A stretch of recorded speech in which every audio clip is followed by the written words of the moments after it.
I mix what I like, what I like, what I like, what I like, what I like.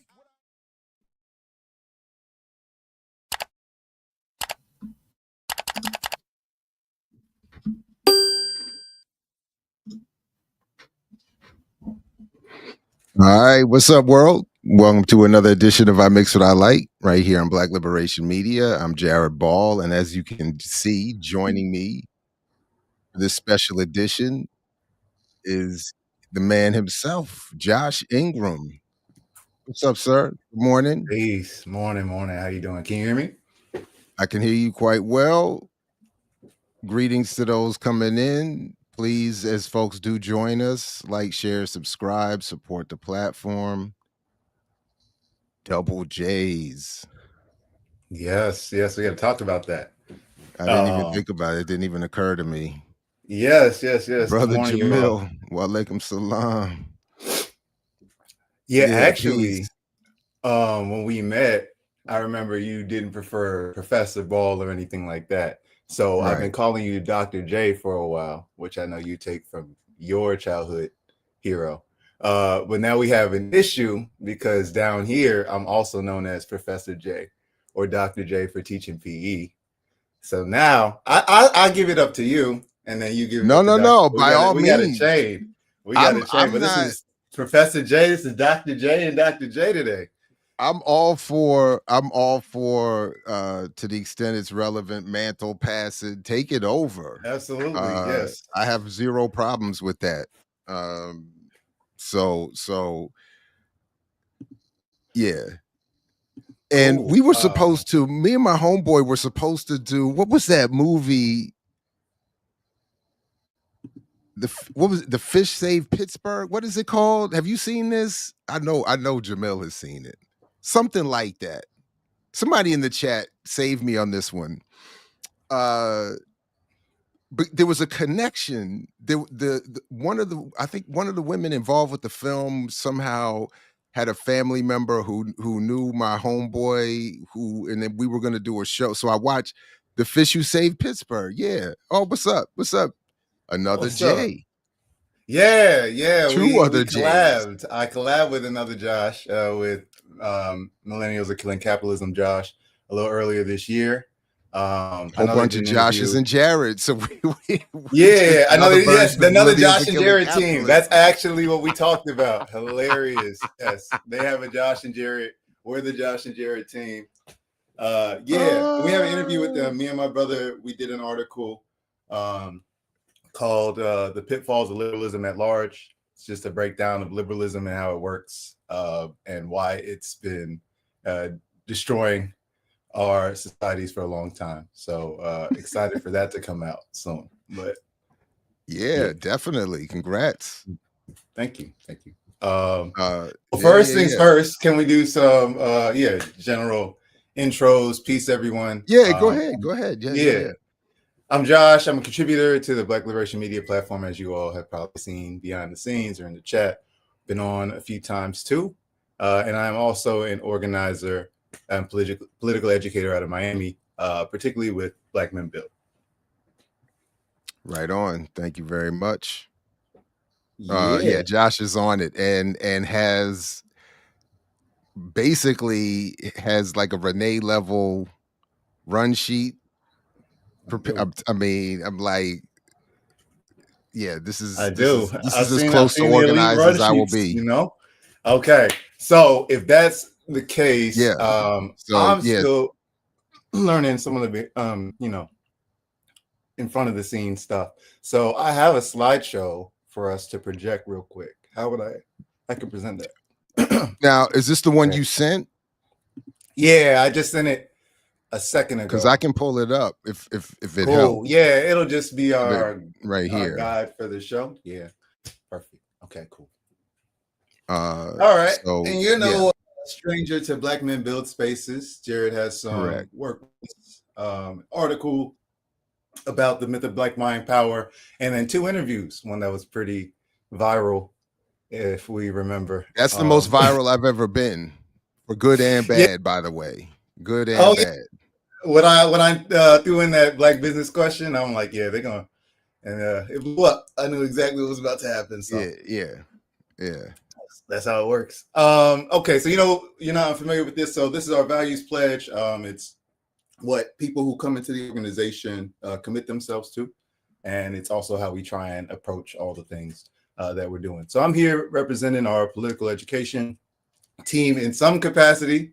In another capacity, I'm just here as Josh, as a BLM contributor, to just chat with Jared, because we got to talk about Black atheism. So that's what we're here to talk about today. What is it? Jared and I are two Black atheists. Why do we think that's important? And then we're going to answer that question we always get, which is, so don't you believe in anything? So we're going to talk about what we actually believe in after that. So values pledge: critical thinkers. We are curious about this moment. We are coming together to take an active, responsible role in freeing our communities. We are transforming to meet the moment. And we are bonded with Black women and Black people of all gender identities in the fight for true freedom. All right. So this is a challenge for our infamous chat. I like to use these spaces to generate stuff that I need. Okay. And I know y'all are very smart. I've gotten so many things from the chat, so many resources. So today, we're going to be talking about what we do believe in, dialectical and historical materialism, what that is, because it is not immediately apparent to people. And so we're going to share some of our resources, some of the things we enjoy before we start talking about Black atheism. But I'd love if y'all could drop your favorite quotes, texts, articles, lectures, panels, whatever, that talks about this concept and that explains this concept. Drop them in the comments. I will definitely be mining those later. And we'll see if you mean related to dialectical and historical materialism specifically. Yes. What is it? What are the best explanations you've seen about it? Videos, talks, conversations, whatever that you think fully explains those concepts. I'm looking for that. And I'll see if you can catch some things that we haven't yet. So we're going to watch a video from Professor Richard Wolff. He's a great thinker, lecturer, and friend of the Black Liberation Media platform. So in the show description, you'll see where we've been doing it. I think it's Let's Talk Socialism, an episode you and Professor Wolff did together. And then Jared's also been on Professor Wolff's platform, Democracy at Work. Again, we'll link it in the show description, but you should check out that collaboration. So we're going to see Professor Wolff's explanation, but for our nationalist-minded folks out there, I did not find these explanations through European thinkers first, like Karl Marx or Joseph Stalin or whatnot. I actually found them through Black thinkers. So we're going to use Wolff's explanation. He's a good white man with some good explanations sometimes. But I found in the Black Liberation Army Study Guide. So if you want to see some Black people writing specifically about it, go there. And then Vietnam, the Vietnamese Education Ministry.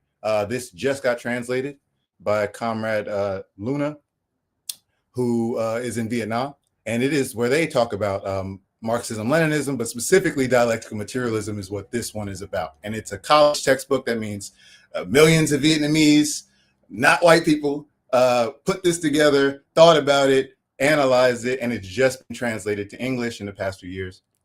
So those would be two big ones. But if you go to the next slide, Jared, we also have some other ones. So my go-to is, of course, Walter Rodney. He's the guy. He explains this outlook in Marxism and African liberation. There's a good breakdown of Amilcar Cabral. He also is someone you'll see who explains this outlook. And then on Black Liberation Media, formerly known as Black Power Media, there's even a special you and our Life Study Revolution comrades were a part of, where y'all define terms. So if y'all go to that, and again, we'll drop this later, at 22 minutes, you give a really good explanation of dialectical materialism, I think, by talking about a painting. Do you remember that at all? You've been saying— I remember trying to do it. Yeah. Do you remember that? Because it's pretty good. I think it Yeah, was. it was something that I think did not get. I think I got it from Mac. What was it? Macro and Cheese. How do they say that podcast name? I think that's where I was riffing off of Oh, something okay. I You heard didn't on remember that. before, so that's macro and cheese. I Okay, Yeah, I'll check that out. Macro and Cheese is where I think I got that. It was in a discussion with one of the guests. I'd have to go back and I do remember trying to put that together. So yeah, I don't. Did you want me to try to do that again here now, or did No, you? no, no. I Oh just yeah, want to yeah, know yeah, if you remembered it, but now you yeah, remember the source, maybe. So that's yeah, another yeah, yeah. I'm pretty sure that's it. Yeah.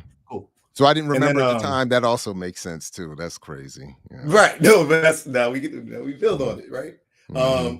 Last thing, if you want some Africans have been working on in the here and now, I've been developing this with some comrades. That last thing is a kind of teaching guide, like a worksheet. Some of my background is as an educator as well. So trying to break this stuff down at a middle school level, I honestly think should be just our general approach. Mm.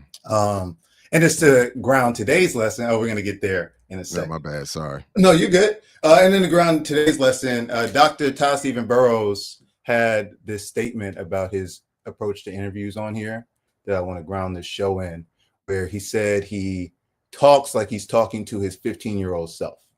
Mm-hmm. Right. So he's like making these videos as if his 15-year-old self needs to see this, which I think is dialectical because, of course, there's someone else who's been in your conditions is going to have these questions again. So that's kind of how I'm trying to approach this. It's like, what did 15-year-old Josh kind of need? And then I break it down from there.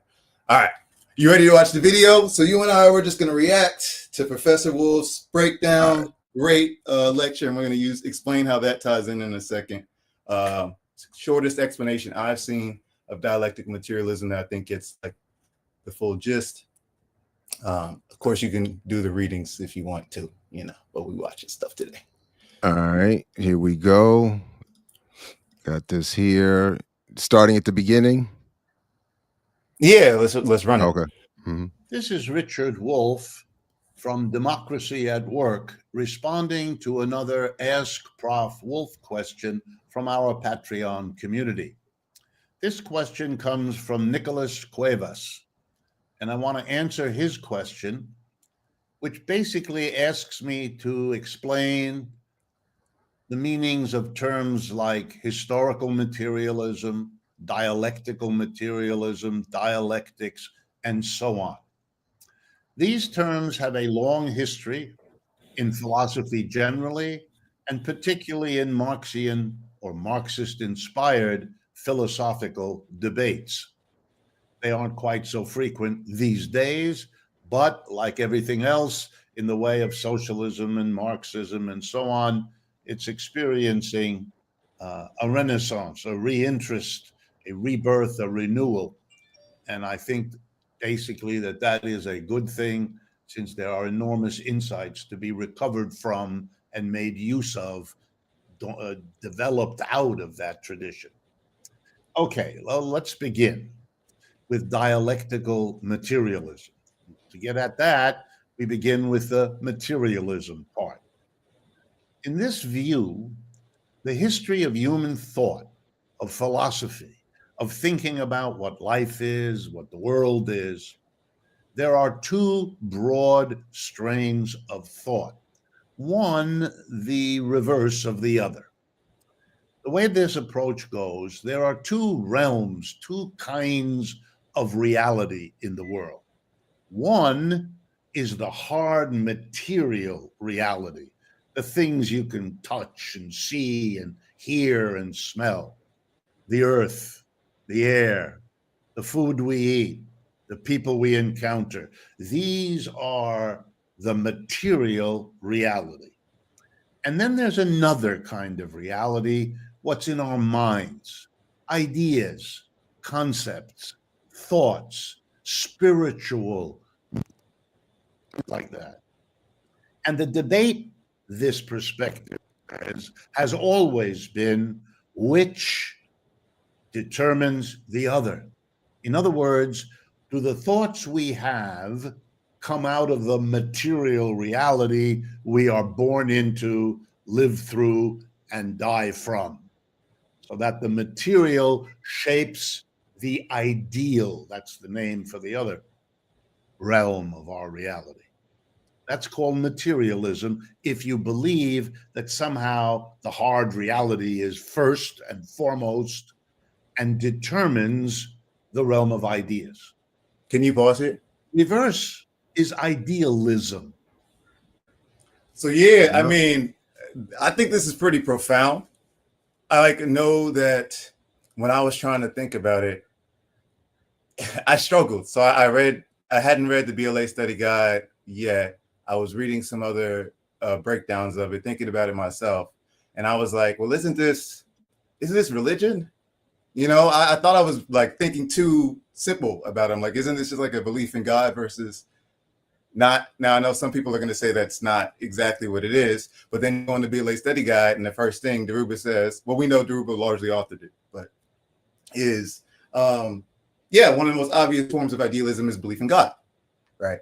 So, and this is Daruba, who himself is practicing Muslim. I just want to point this out just for folks. So yeah, I think this is actually like an important point for folks, which is just like there is a world of ideas. And I don't think Professor Wolff or other Marxists who, because there are Marxists who believe in, you know, faith, right? We've met Claudia de la Cruz, for example, and folks like that. But for Marxists who don't, right, Professor Wolff is making a claim, basically, which is that there is an ideal world. We're acknowledging it exists. And we're just saying that there's a material world in the here and now, and that is the world that determines things, right? And I feel like that's a question that a lot of people struggle with. Like, people will be cool. I don't know if you've ever asked somebody this. Some people, this isn't hard for them, but it was like a big thought experiment that if a tree falls in the forest and no one's there to hear it, doesn't make a sound. What do you think is the answer to that question, personally? I've always thought it's an arrogant question, like a human-based arrogant question. Why did you say it's arrogant? That's exactly because the idea that if we're not there to hear it, nothing happens is to me arrogant. That's just so. Even as a kid, I was like, this doesn't make any sense to me. So that particular approach. There are many things to mentally trip me up and make me, but that was never it. And I've never had a good. I've never borne witness to a response to that response that moved me. So that was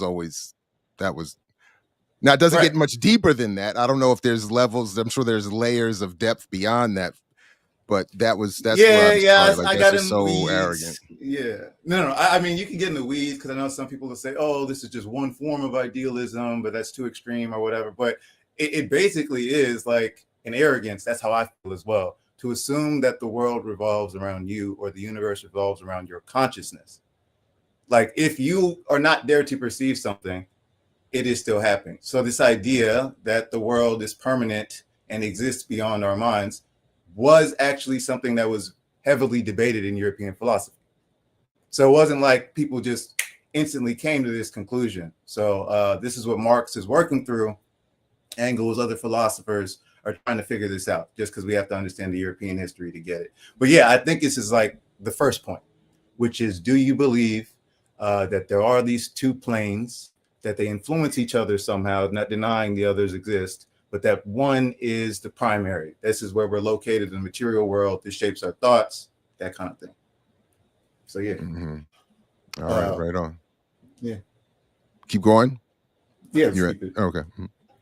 And it holds that no, in the beginning, notice the language, in the beginning there was the Word, the way the Bible opens. In the beginning is something spiritual, something ideal, maybe a deity, a non-material, godlike something. This idea then says that idealism comes first. The idea precedes the reality, shapes, causes the reality, not the other way around. And this either or has been understood by many as the great philosophical debate that has dogged the human race, inspired the human race for centuries. Okay, so materialism, that tradition, goes back at least as far as the ancient Greeks, and no doubt further. That is understood by most Marxists in most of the tradition, as well as non-Marxist in many other traditions. Materialism is the notion that the hard reality of our physical selves, the physical world around us, our interactions to survive and grow in that environment, that material reality is primary and is what shapes whatever ideas, concepts, thoughts, and spirits we think are there. What is dialectics then? Can you pause Well, that? dialectics Okay. So I just want to point out, like, this outlook is how Walter Rodney develops how Europe underdeveloped Africa, right? Like that thing he's describing, which is that you understand the economic material forces and how they reflect on society. And then that reflection keeps going back and forth. That is like my understanding. I'm not sure how often you've read it, but that's my understanding of Walter Rodney's outlook on the world, right? So No, I think, haven't revisited it in too long. I mean, but yeah, that sounds. Oh, we can that definitely, because there's a certain I wanted to. There's somebody in the chat who said something. Lena, I can't highlight. I don't think we know that consciousness is physical. Right. We know that consciousness is physical. That it's the result of the chemical processes in our brains. First of all, not everybody believes that. We'd have to start. A lot of people don't believe that. There, right? Like, yes, that is true. But some people, first off, that had to be discovered. That scientific discovery in different societies, make that discovery at different times, sometimes independently, right? So that's one. But then two, like, that is a claim you're now making. You're now saying that the physical body itself is what makes you, right? Not a soul, not something independent on a different plane that is separate from your physical body, but somehow linked. Like, this is actually an argument. So I know someone was saying that, but I just want to point out, like, humans have had to discover that over time, and we had alternate explanations about it that sometimes, struggle to die out. Yeah, a lot of people. You have any other thoughts about this? Yeah. No, not yet. No. Cool. Began in its modern formulation with ideas that are old, but that were brought together in the most powerful way imaginable by the German philosopher Hegel, a teacher of Marx's. And Hegel's notion was, idealism comes first. He was a good Christian in that way. But he saw a very complicated relationship between the ideal and the material. And it wasn't simply one determined the other, but a kind of back and forth between them. Marx developed this idea much further, insisted that he was a materialist, Marx, and most Marxists have agreed, but that he wasn't about to say that the material determines the ideal, end of story. No. That Marx criticized as mechanical materialism. He distinguished his own view as dialectical materialism, and here's roughly what he meant. The material is in some way primary. It shapes our ideas, our spiritual notions, our religions, our cultural institutions, and so on. The material shapes the ideal, but here comes the big idea, it goes in reverse too. The relationship between materialism and idealism is dialectical. And by the way, the word dialectical comes from dialogue. When you have a dialogue, two different people are talking to each other. Each one is speaking and listening, articulating and learning. This notion of the back and forth interplay is what Marx wanted to add to materialism. A respect for the idea in the world, shaped by the material, but having a reverse impact. So yes, the material world shapes the ideal aspects of the world, but so does it in reverse. Most Marxists finishing this idea by saying it's an interaction. Materialism is a dialectical relationship with ideas, but it's back and forth. The material is the more important shaper than the ideal. So the material is more shaper than shaped, and the idea is more shaped than shaper, but they're interactive. Historical materialism simply is taking these ideas and applying them to history. So history is moved by the hard material reality, making enough food to live, carrying out enough production to transform nature so we can live from nature, etc., etc. This is Rodney. Material reality, but it shapes religion. Say that again. Yeah, this is Rodney. All of this is Walter Rodney again, because I know some people are going to narrow in on this as a European Marxist. Like this, just read how Europe underdeveloped Africa, not the whole thing. You don't even have to just start it off. But this is clearly his argument. It's Amilcar Cabral's argument in The Weapon of Theory. Like this is how these people, these revolutionaries that we study and try to emulate, like this is how they're thinking, right? So I just want to. I also am reminded of why I once had the fantasy, not that it would work, but that I would at least try it to show that those claiming African centeredness or Afrocentricity were not in as much odds with this thinking as they think, and vice versa.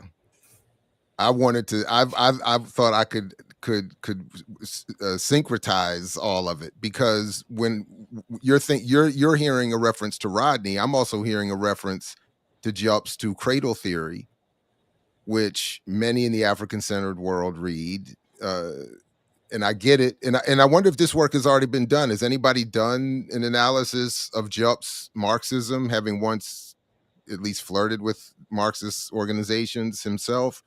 Because he's if I remember correctly, the basis of that argument was Europeans evolving in an ice age developed a hostility to nature that has impacted their consciousness and their approach to nature, humanity, religion, philosophy, so on and so forth. So I'm like, where's, I'm like, that sounds, I hear that in this too. But yeah, anyway, yeah. No, that's a great line of thinking. Well, I was going to say this. I mean, I know you're in Black studies, and I'm still coming to learn this tradition and understand it. Is saying that definitely is diametric. Yeah, I mean, to me, that makes sense. But I think you are somebody who represents a dialectical materialist wing of the Black studies, field movement, all of that. And I study from people like that, like you. There's no coincidence. Like Dr. Sundiata on the program Real Talk, History is a Weapon, like Dr. Al-Kalimat.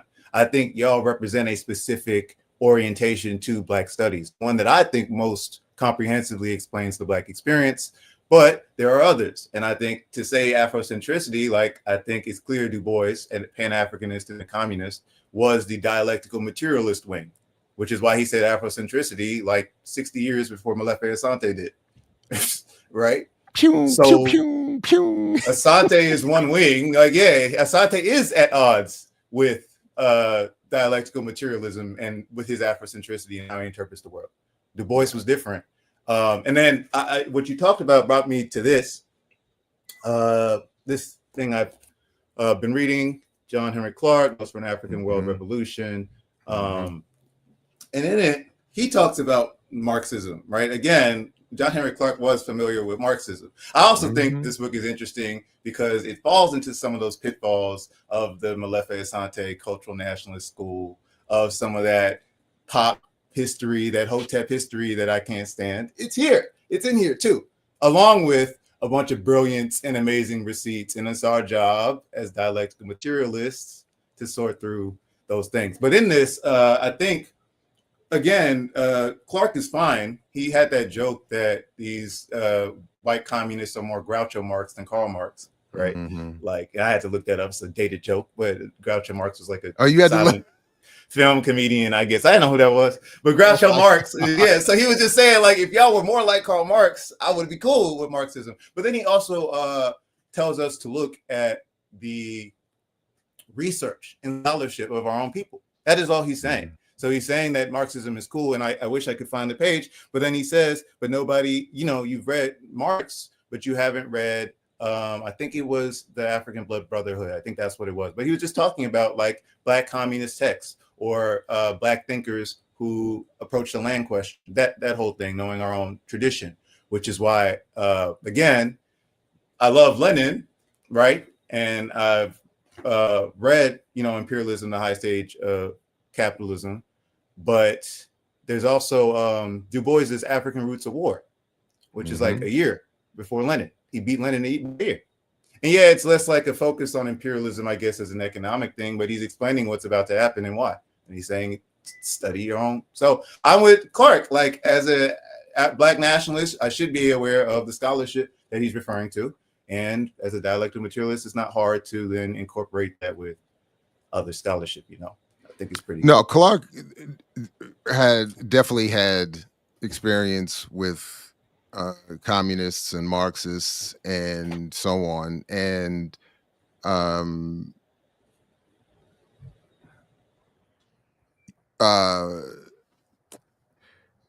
I just lost my thought, but yeah, anyway, yeah, he definitely did. He also, that's what I was trying. He also said that Marx was a Johnny come lately to the critique. Yeah, right. Which is, I mean, I guess he had his own contributions, bro. It's okay. Yeah, no, Clark, I think Clark often would, one of my minor criticisms of him was that I think he could have done more to explain Marx's positive impact on African struggles. That's always my area of criticism with my African-centered community, that the condemnation of Marx is fine. To say we don't need him is fine, but to not do enough to show how Africans working with Marxist ideas have done mighty things. And yeah, Ricky, I mean, that and one of the I remember Dr. CBS wrote something a couple years ago that I thought was a brilliant critique of Robinson and Black Marxism, and I'm largely in some ways just riffing off of her point there, that let's not forget what Black people did with these ideas, and to dismiss them wholly as Eurocentric and so on and so forth. Lastly, I just want to say again that a lot of not enough African-centered folks read Marx, so they stop at the he's just a white man type thing. So so a lot of the criticism is in some ways uninformed, but particularly my point about, again, just riffing off of that argument that CBS made is that Black people, African people picking up Marx's ideas made in many ways Marx far more relevant than he may have ended up being otherwise. So yeah, anyway, I mean, yeah, no, I like this rabbit hole. Again, so I think, yeah, we can. I was just gonna say there's like a minute left here. Do you want me to just wrap this up, yeah, or is there? You could. Well, or I want we to could finish just wrap this one because the last thing you said, I want to get on that point. Sure. I think the issue with cultural nationalism and the contradictions that like a Clark was going through, and some of those folks, was like an inferiority complex with our people, right? This idea that like we have to demonstrate to the world that we are able to do anything the Europeans can. And it's ironic because they document so often how that's not what they're doing. But I think that fixation on Egypt, for example, as a site of struggle and develop ideas, some people's over fixation on that is one example. Like, why are we so fixated on Egypt? Because Europeans are obsessed with and stealing from Egypt as history, right? But I think a lot of it like is comes back to Asada's quote, though. When you have that dialectical materialist approach to our people and our people's history, it doesn't bother you, right? You don't see if an African didn't invent everything on earth, it doesn't, okay. it's fine, right? It's okay if we didn't, quote unquote, invent everything. If we took something and then and reapplied it and made it better and built on it. We have a communal approach to understanding society, knowledge, all those things, right? Well, So like, it's also interesting, just quickly with Clark, that Clark used to argue often that one, he would riff off of the line that he got from Arturo Schomburg, that to know why African people have been written out of history, you have to start by studying European history. And then Clark would also say that it was that the foundation, he even at one point was saying that the foundation of what we call Black studies is what radical Europeans wrote previously, because as he would say, where in the world were Africans situated in the 16th, 17th, and 18th centuries to do the study, produce the study, have that study disseminated and read, etc.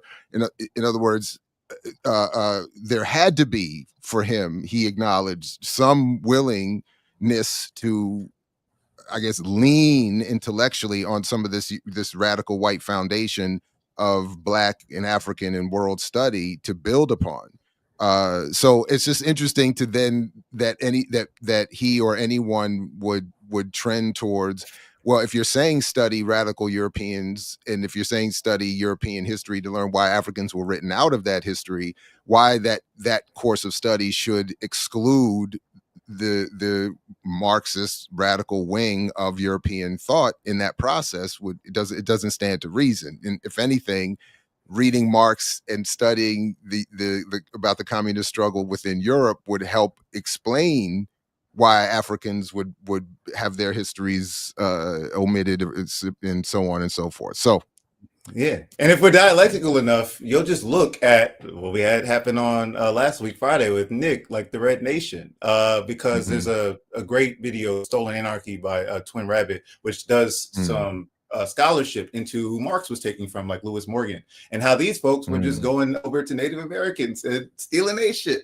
So again, like to think that Marx just got it on his own, like Europe is just what Clark always points out, Europe is the youngest society, right? Even intellectually speaking. So they were taking shit from natives, misapplying it, misunderstanding the scholarship, erasing these natives from the scholarship, and then reinterpreting it. And so even Marx's by the way, hence religion.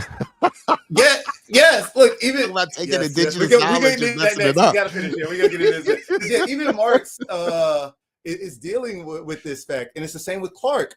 All scholars, us as well. If you are a scholar, you are pulling from sources. Those sources are tainted too, right? We don't have enough time to always forensically go through every single source. Marx didn't probably know that Lewis Morgan was in this like dress up as a native weird fan fiction thing when he was citing that research. Oh, wow. But that is what it is, right? That is the history. So again, like you'll see in some of the scholarship, if you go back and look at the Benz and all of them, one, Dr. Sunyata points out they're not historians. We should just start there.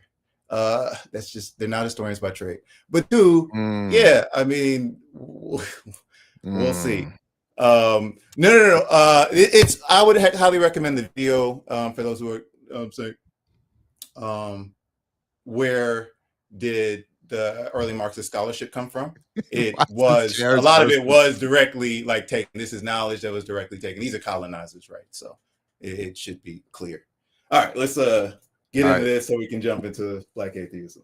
Just wrap this up here. All right. Religions, ideas, concepts, spiritualities, which in turn impact on our history. So it's a dialectical, materialist approach to explaining history. And that's called historical materialism, because if it's taken from this Marxist notion of dialectics, it incorporates the dialectics in itself. These are the basic ideas, and they have a lot to teach us because they are ways of interrogating not only the historical past, but the present. How do the hard economic realities of today shape the way people think? And how do the ways people think react back on to shape the reality we're living through? That would be a dialectical or historical materialist way to examine the present. All right, can you throw up the ball signal? Oh, is that what that's for? That's what this is for. Yes. Oh, okay. You got to have an illustration. for the crowd, Jared. Okay, those in the chat, those in the audience may be familiar with this right here. It is just a backslash, a capital O, and a forward slash. But on the screen, it becomes the ball signal. And for those who aren't familiar with that, it was something that I believe it was. You came up with it on EYL, but no, Diallo. This is Diallo. Diallo, yeah, this is Diallo creation, came up right? with this. Yeah, on EYL, and the chat brings it alive. So this is what I wanted to point out, right? Like materially, we see these are symbols on the screen.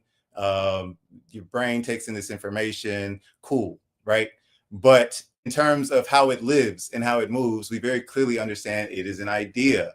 It is an idea we associate when someone like John Hope Bryan comes on to the channel and starts spouting the financial literacy bullshit. We throw that up, and other people around the world can see that and know what it means, right? Yes, the idea. So this idea of thinking dialectically, that there is obviously a ideal world, right? There's obviously our ideas, concepts, ways that we relate to each other, memories, things that exist in the subjective plane that are important, that can bind us as communities, that can make us laugh, that can connect ideas for us. But of course, this is rooted in a material reality, right? What our eyes see, how we understand that. Maybe for someone who's visually impaired, we could like make a sound. I don't know how they could understand the ball signal, but they would figure out some way. Maybe if their text reader reads off \O// they'll laugh. They'll be like, right. So this idea that we neglect the religious plane, or we don't understand, or we haven't studied. I think we're going to get into it next with this discussion of atheism. Or if you're EZD, you see something sexual. So this is yes, again, dialectics. Here. This is great. This is amazing. Yeah. Someone else in the chat was doing the discussion, I think Ray Johnson, about sound. When I do this with comrade students, like I always let them debate the tree falling in the forest example, about the sound. Like, well, what is sound? Is sound a perception, or is just the vibration of airways? Depending on how you approach a conversation, it can be two different things. So I think when we talk about God, which we're going to get into, that's another category where somebody might be saying that word and it means about 4 different things that they're squeezing into this concept here. But yeah, that's being dialectical. And I'm a dialectic materialist. I study from you, Jared. That's the vibe I get from your work. I think that would be something you would claim. Well, yeah, I was interested when you said that initially. I was wondering if, and the only one reason I'm always hesitant is that I don't know that I always feel some kind of imposter syndrome. Do I understand it well enough to claim it? So on some level, because I always struggle every time I've ever read, and I walk away, I think I got it, and there's something I just struggle with it. So yeah. I like dialectical materialism, so I don't have a problem. And if I'm inspiring that in yours or other people's endeavors, all to the good, and it's an honor. But I like other stuff. I don't know. But yeah. Anyway, I don't have the hostility. There's a lot of the African-centered stuff that I do like, actually, quietly. I do. Oh, I want to do this. I want to have a Yorugu breakdown episode one day. So I saw you put that on the run. You said something about did LSR actually do this? No. These are. Okay. I'm just building my dream team of people. Okay. Look, yeah. We're gonna have to talk because as a Black atheist, because I know you like that book. I like the book because I more than even the depth, the specifics of the argument. And then I read only belatedly last year Stephen Ferguson's critique of it, and I would like to see a response to his critique. Is Stephen Ferguson white? No. No, okay. A black. Yeah, no, I wouldn't. To be honest, I wouldn't. Whatever nationalism exists in me wouldn't allow me to engage. Oh, cool. I'm gonna bring my dream team. I wouldn't even do a white Marxist critique. I wouldn't even engage a white Marxist critique of you. Yeah. I just couldn't. you know, it's not like Dr. Ani is, you know, it's not like we're friends, but just in honor of having met her, I wouldn't do that to her, knowing how she feels. I just wouldn't even do that. But no, but there was a point where I was talking to a brother years ago who wanted to endeavor to do that kind of work, and he ended up acknowledging that he had never read her work, and that just disturbed me in the same way it disturbs me when Marxists would dismiss African-centered thinking and say that or when would say that they've never read Marx or have never read Kwame Ture or Cabral or Nkrumah or whomever. Right. So, but I would love it if Dr. CBS and Layla Brown did like a serious criticism of Yurugu. I would actually love to see that, and then I would like to see a response to that. That's my dream team. I have Dr. Sundiata and them as well. I honestly think the dialectical materialist wing of Black studies itself is the corrective for Yurugu. But we could keep going because I'm interested. You as a Black atheist, you have a little contradiction there. I have a lot of contradictions. I'm a mess. We all do. But I just think it's a very interesting, because that book, it starts from a very, I would say, idealist premise. And I think it starts with her bag when she's doing the materialism, which is like the Obama thing. I heard her speech in the Obama tapes, and it was like, oh, this is Black Panther on me again. This isn't this the cultural germ seed. Yes, but that's just me. We'll do it. We'll do it formally. I don't want to just throw shots. All I can say is she and I had a nice series of conversations before that debate. So I'd like to think, you know. She killed that debate. In the dialectical exchange, I'd like to think that she got something from me in the way I've gotten a lot from her. Okay, I see. Yeah, now that's what I'd like to think. But no, again, to me, she represents a wing of the African-centered world that gets dismissed in the overall dismissal of African-centered thought or Afrocentricity, because her book actually starts off with Bole Kaja, let's fight. She also dedicates her influence, which is my problem, by the way, to Malefe Asante. It's in the first few pages of it. Yes. Asante's wing of Black studies influenced this book. So, and she was a student of Clark, who had a big beef with Asante and Karenga and others. So there's a whole lot of stuff going on because Clark helped her with that book. So, you know. Well, I mean, again, like I said, just read this. There's some things in here you'll just highlight with a question mark. Like, is this? Oh, there's a number of things. Look, what's the citation on this? What's the citation on this? Okay, but we could do that in the future. Yes. I know Dr. Sundiata has specifically talked about critique as well. So, like, I would love to bring others in who have done this deep dive. And he knows Ferguson, I think, by the way. Yeah, there's some. Yeah, I just want to do this in the future, but let's move forward. So y'all, we are here to talk again about Black atheism. What is it? What is it sociologically, socially speaking? How do we experience it as to Black people who are atheists? And thanks to Hezekiah News, they're an independent archivist, researcher, I think out of Baltimore. We'll drop their Patreon in the description. But they've been archiving City Line News. I don't know if you've heard of that. I feel like Dr. Todd would know. I'm sure he would. But no, it just rings. It was just a nice 1980s reminiscing moment. Everything about this video was so 1980s. Yeah. From the shoulder pads. So we're gonna see. It's a great the aesthetics. The production, I was like, wow, we back. Yeah, the everything. It was great. It was great. So yeah, let me know. Are we pulling that up now? Yeah, we should. Let's get into special that report. Video. Yeah, this is a 1986 special report titled "Black Atheism."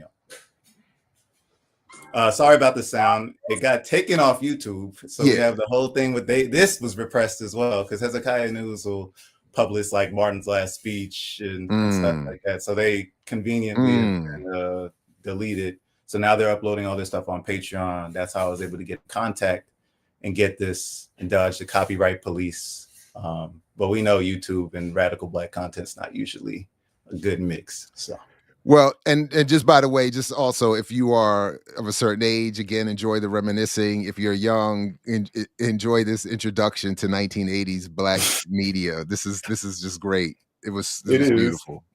This is City Line. Hi, I'm Jackie Hall. And I'm D.T. Bentley.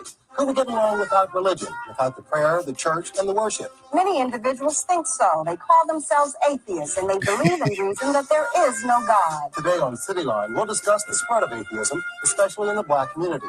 Joining us is Deborah Clark of the American Atheist Society of Separationists. Also joining us as a special audience guest is Father Carl Fisher of St. Francis Xavier Catholic Church. We'll find out why Wait, Society of Separationists. I missed that on the first. Yes. I did watch this. I missed that part. Oh, that's deep. Okay. And the follow-up, yeah, we'll get into that. Why many see religion as hypocritical and mere hype. The NAACP brings its national convention to Baltimore next week. I'm T. Montier, and today on Newscap, we'll look at the focus of the convention. Do you remember This the is my guy popular right hit tune Fool's Paradise and Once You Get Started by Chaka Khan and Rufus? Hi, I'm Harold Anthony with you, and today I'll introduce you to the lyricists of those songs as Gavin Christopher debuts his first solo effort, One Step Closer to You. Stay tuned for this special feature on today's edition of the Entertainment Page. And join me today on City Line in a special interview with Congressman William Gray, a Philadelphia Democrat who chairs the House Committee on the Budget. But first, Blacks and Atheism, up next on City Line. Yeah, it's like a time machine. Exactly.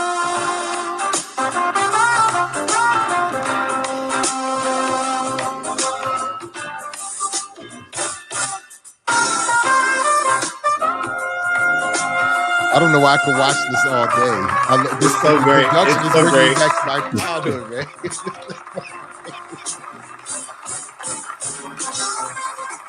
That change you got on. Oh my God. City Line. I think we're in for a very interesting discussion this afternoon. With us is Ms. Deborah Clark, who, as I said, represents the American Atheists. Greater DC chapter. Greater DC chapter. Let's begin by making sure that we're speaking on the same terms and tell us what an atheist is. Yes, I need to tell you what an atheist is because dictionary definitions of atheism are usually written by theists. Atheism means without theism. The Greek prefix a, meaning without, theism, meaning the belief in a god or gods. That prefix might be familiar to you when the words asymmetrical, apolitical means without. So I live without God beliefs. Okay. Have you always lived without God beliefs? Well, I was born atheist, as everyone was. And I remember my first indoctrination as a youngster. I began to be indoctrinated into the Catholic faith.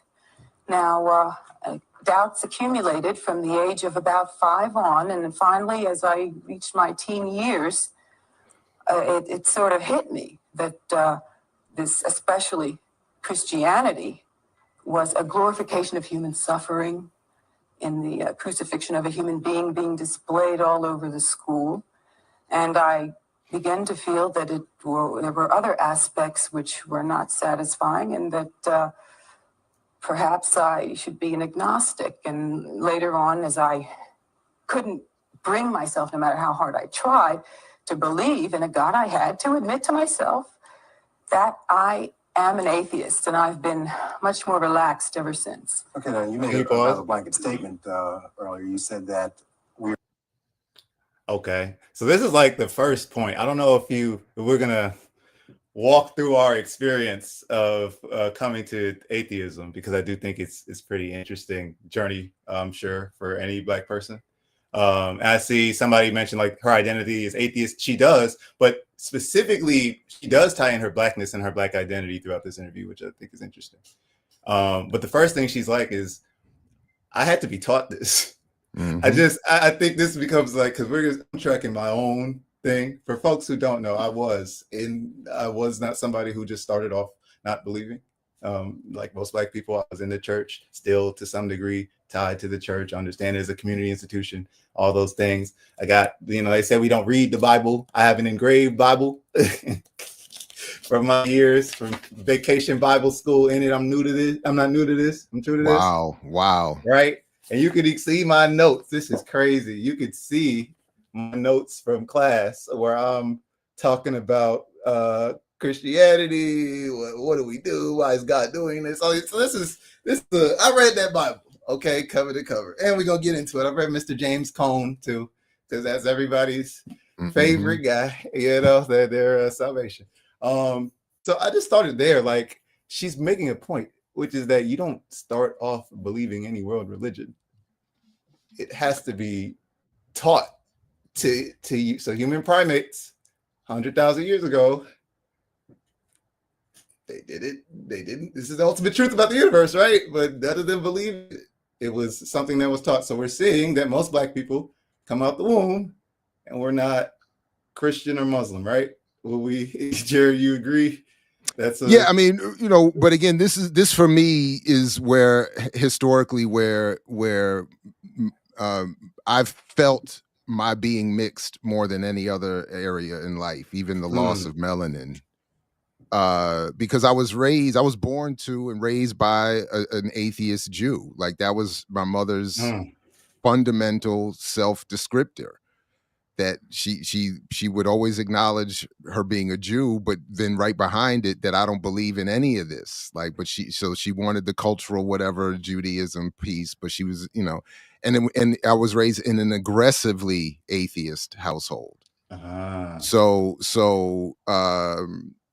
now the converse was, she would say you should read the Bible, and then she would say particularly the King James Bible because it was so beautifully written. She liked the stories and all of that, and she loved, you know, literature and all of that. But so I had to, as an adult, is when I went back to read.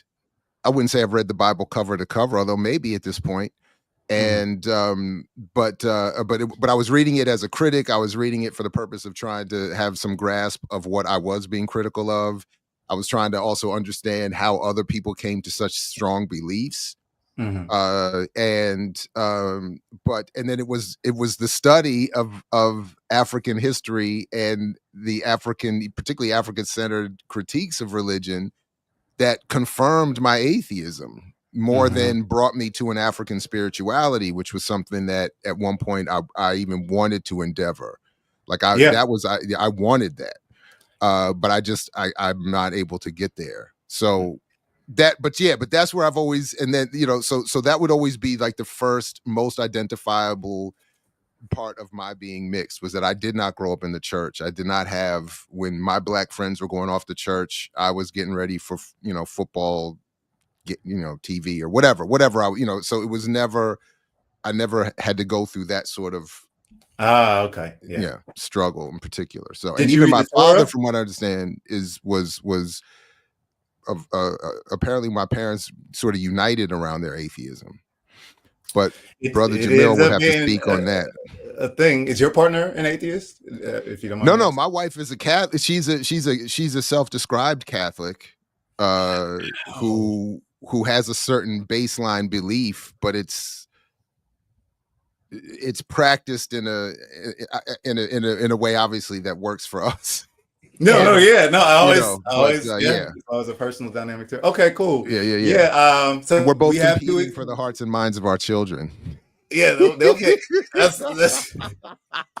They will choose. And now, we did have a conversation before marriage and then early on about how religion would play out, because me being an atheist has led to more dissolved relationships maybe than any other flaw in my personality or anything else. Like, that has been a major hitch with me and Black women, and to a certain, well, actually I never dated another Latina. So with Black women, that was always an issue. And they would have preferred, in many cases, that I was a practicing Jew than an atheist. Like, they wanted something. Yeah, exactly. You got to have something. And I think, this is the experience 100%. Whether you have your experience where you're just raised outside of it. I mean, you're in the Black community, the church is still going to play a role. It's a central community institution, right? So whether you're outside of it or in it, like me, this is huge. And of course, it affects our relationships with other people, and it's usually a fear kind of thing, because what I think we'll point out here, dialectical materialism, as well as I would say atheism, are certain, I think they're threats to certain forms of religious thinking. I really do.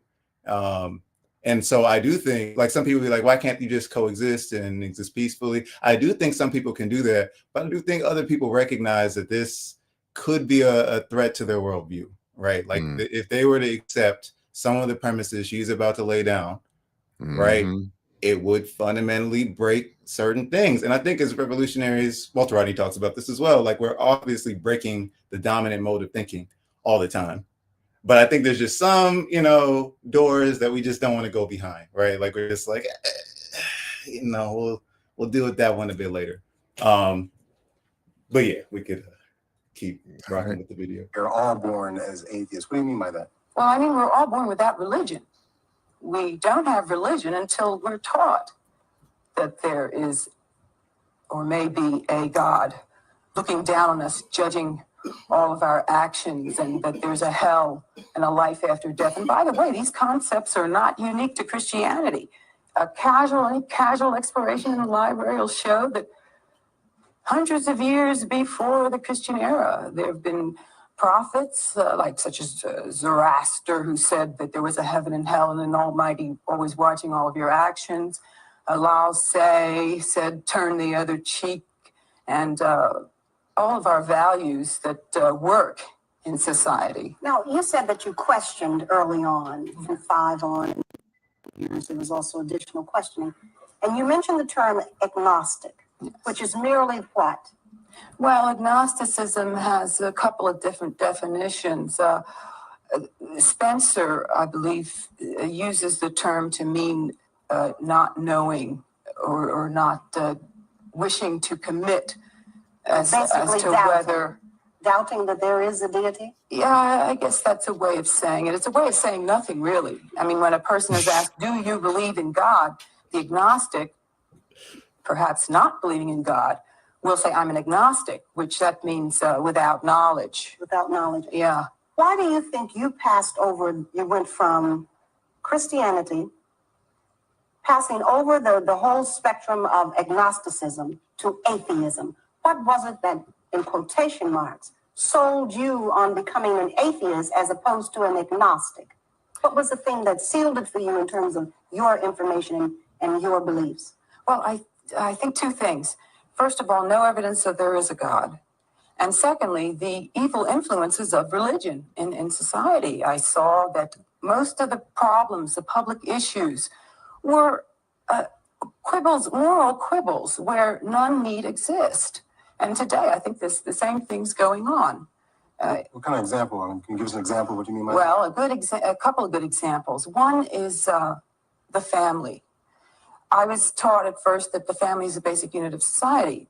At the time, I questioned it. Isn't the individual the basic unit of a human society? We come in units of one.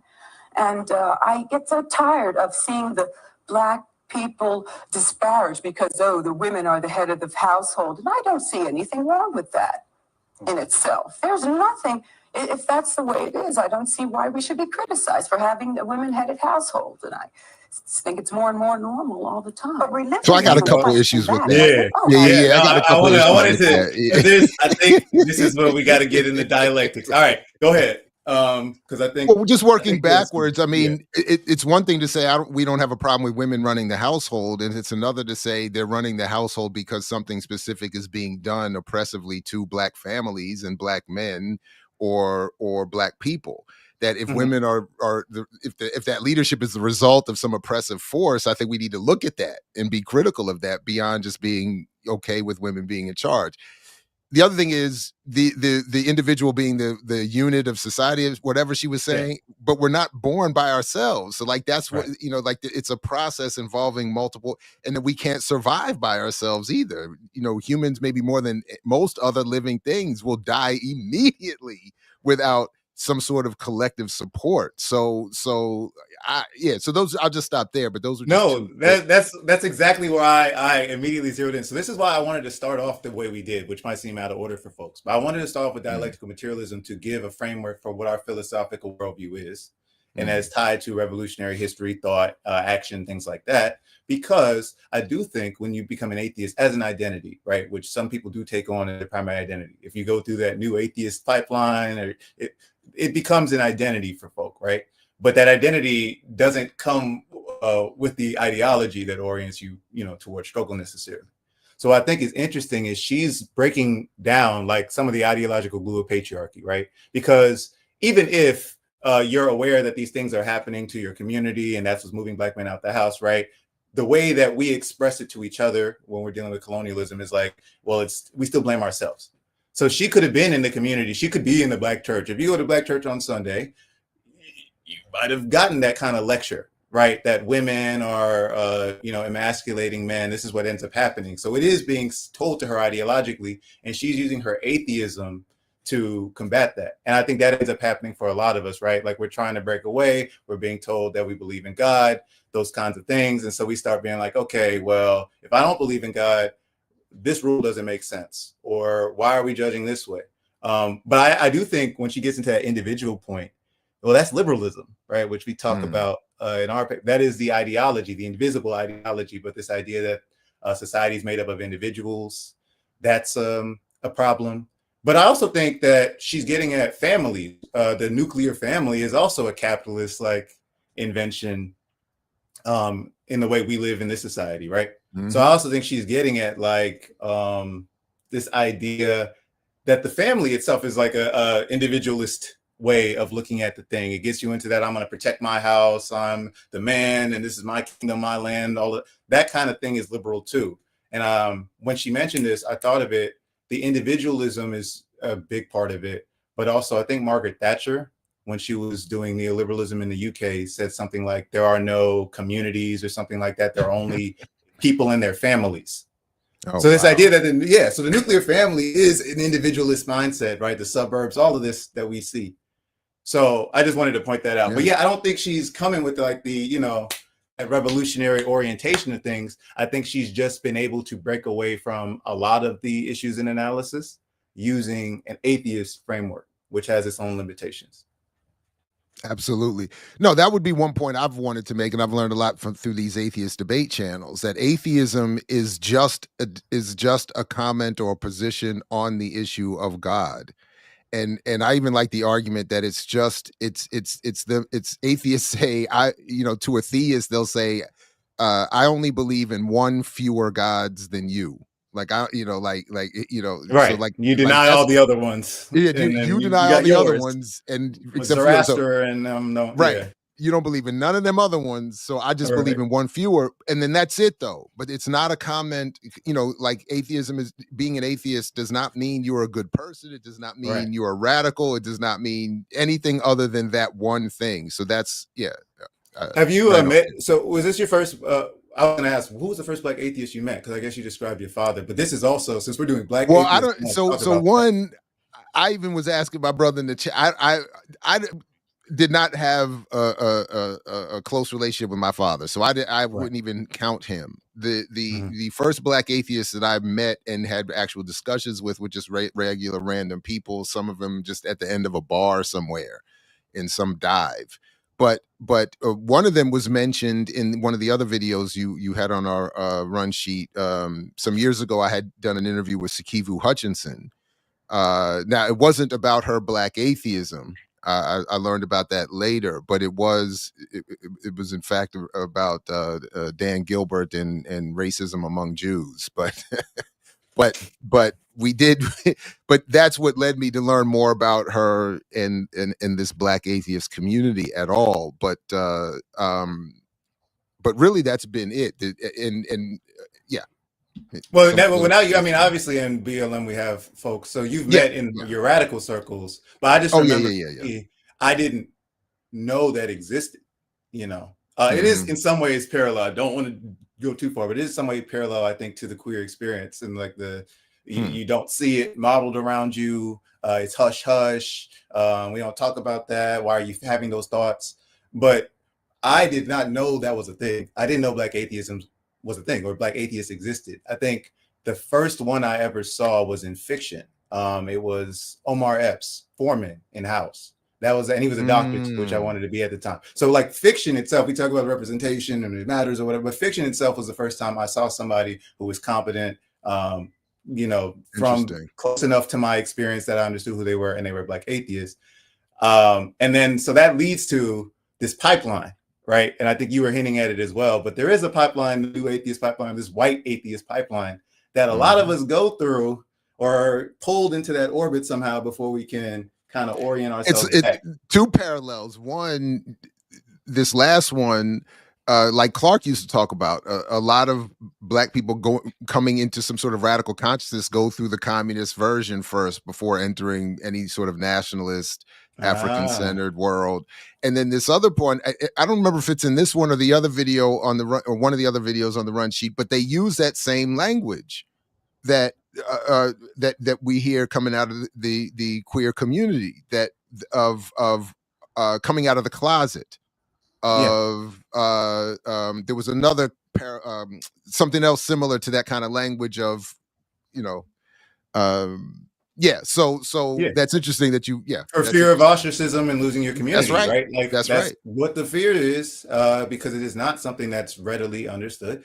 And you know, going into my own personal history, it was something that caused a lot of friction, and it took a while to work through that relationship with people. And I think that's really common. I think you already said, when you get in romantic relationships, it's already front of mind. You know what I mean? I don't got to drop any red flags. That might be my one. I might say, I don't believe in this star sign. I mean, it got to the point where that would be like part of my introductory comment, like, you know, hi, my name is Jared, I'm an atheist. I need to get that out there, you know, like, because we would sometimes you get a little bit down the line into some of these relationships, and you start, and then all of a sudden it's like, you know, you're like, I really don't believe in that, and they're like, well, I can't have babies with you, I can't ever, and it's like, damn. Right. We can't even procreate. Yeah, but speaking of somebody who did believe, like this would be on my whole thing about people who don't really like commit and don't really want to dig in on these contradictions. I think that's the agnostic thing. I think that's our version of it in the atheist community. I think agnostic is just like, you just don't feel like arguing. You know what I mean? It doesn't bother you enough in your day to day for you to, so you just whatever. But I think about that a lot. Like you have to make a claim. And I do think atheism is a practice of making a claim and of arguing against religious thinking and common religious arguments that are taken for granted, like that we come out the womb believing in God, like there has to be some sort of separate ideal plane that controls our actions and things. I think that's huge. But to your point about procreating, my thing is, if you do believe in this, it should be fundamentally orienting how you approach the world. When I believed it, like I said, I was 5 years. This is my 5-year award. I had read this shit. I won this from reciting the most scriptures from memory. And then of course, you see the Black church and what it does and how essential it is to the community, right? So my whole thing was, if you don't have this, you got to have something better. That was why, in a lot of ways, I ended up with the revolutionary option. Because I'm like, if you're not feeding the people, having a jobs program, having a school, summer vacations, things that like youth programs, all the stuff we need, childcare, right? Even though it's through their ideology, which I don't agree with, then you need to create something else. So I think that's another place we get stuck as atheists a lot of times. It's just like, well, we don't want this thing anymore. But where's that community going to come from? I mean, learning music, right, comes through the church for a lot of Black people. Like that is the only way, being materialist, a lot of Black people have access to certain resources and knowledge, right? Look, I felt it that last time I talked about it when we went to my homeboy's church. I mean, I felt good all week. And I mean, I don't know anybody in there. I had never been to that. Well, it's been years since I'd been to his church, you know, and people greeting me, the music, the vibe, the jokes, it was just great. And it didn't matter that I didn't believe in a word that the sermon was saying. That doesn't matter for a lot of people, right? That's the whole thing. It doesn't matter for a lot of people. And I'll say, because he's in the chat, when I've seen my brother preach for the nation, I'll be in there. I'm like, I don't believe in any of this, and I'm ready to go. I'm like, sign me up. I've been in the back of a church watching him preach, and I was like, man, I'm about to go get my bow tie. I'm about to sign up. Like, I get it, man. I get it. It's very powerful. And I feel very empathic, I think is the word for the callers to these atheist shows, where this is their main hurdle. They're like, I don't believe anymore. I just cannot tell anybody because I don't want to be cut off. I don't want to lose the community and the social and the this and the that, and never mind the familial stuff. But there's in the blacksmith song, the African American. Why I got to be highly impressionable, Toby? Why we got to choose verbal violence? Why? I think a lot of us are impressionable with good music and rhythm and community and touch your neighbor and the call and response. Of course, it is mastered. And no, John, mastering this. I'm sorry, Josh. No, you went to the mosque, right? You did not. No, but it wasn't. That's my point. So I said it accurately. We were in a church where he was preaching on behalf of the nation. So I know what I'm saying. I know where I'm at. And it was still and yeah. So yeah. I think we don't know. Again, this is my whole thing. I know what we're talking about, right? Exactly. In the Smithsonian, the African American Smithsonian, there was a like religion or spirituality in the African American experience exhibit. It was cool. Again, makes a lot of sense to me about why the church is a central social institution for us. But one of the quotes that stuck to me was like, where else can men go and, you know, yell their grief and not be judged, essentially.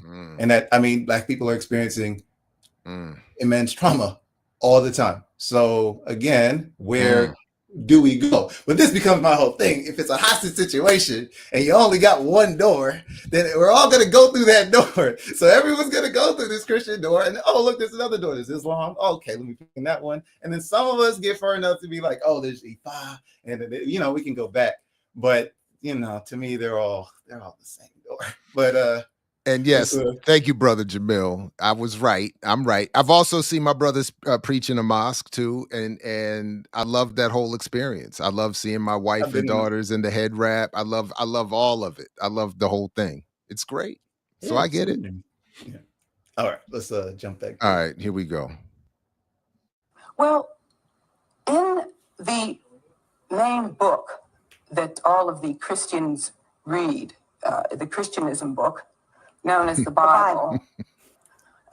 It's stated in many places, and if you want more information exactly where slavery is laid down in the Bible and where the patriarchy is demanded in the Bible, just write to the post office box 23118, Washington, D.C., 20026. That's our local chapter. We'll send you, if you'd like, we have an X-rated Bible where all the filth in the Bible about foreskins, incest, abuse, child abuse is all in here in the X-rated Bible, and you can see and consult with your own Bible. Okay, we're going to get a little bit deeper into this issue, but we have to take a break right now. We'll come back with Father Carl Fisher. You can get the paperback of that on yeah. I did look it up. Yeah, I did too. Absolutely. And she's an organizer. Can we just point that out? Like, again, maybe not a revolutionary organizer, but this person's organized. Like, they had a P.O. box. They have an organization. No, she was ready. That they promoted. Like, this is somebody who, again, that's their ideology, atheism. They're organized around it. So I thought that was cool. But yeah, this exists still. We're back on City Line with our guest, Deborah Clark, and we're talking about Black atheism. We kind of laid down the premise of atheism and so forth. Now, those who believe in religion believe at the center of the universe or the center of whatever is a God, whatever name by which we call him. What is at the center of your being, of your existence, of an atheist's existence? Yes, I think my own consciousness is at the center. Myself is at the center. I perceive the world, and I enjoy the world, and I enjoy my life. Does that in any way give connection to what transpired before your being and what will transpire after your being? I know nothing of what happened before I was born, and I'm sure I won't experience death. So there's no connection to anything that preceded you? Only this life counts, and that is where religion is so detrimental to the Black community. Religion demands attention to a higher force, a mythical higher force. Attention, energy, always be thinking of this higher force. It's very detrimental and distracting. It distracts our economic resources. It distracts our psychological resources. Religion demands that people recognize their sinfulness and their evilness, the implicit evilness of the human being. An atheist sees that all of our problems are solved by human reason, and we are able to solve all of our problems, and we might as well get cracking and do it. This prayer, were you going to? I was going to ask in terms of dealing with moral issues and so forth, what source or what authority do you tend to get your moral beliefs and so forth from? It doesn't take much. Common sense. We know what it takes to be a good citizen in this society. We already have secular laws to tell us that. But didn't most of those secular laws grow out of religious doctrines?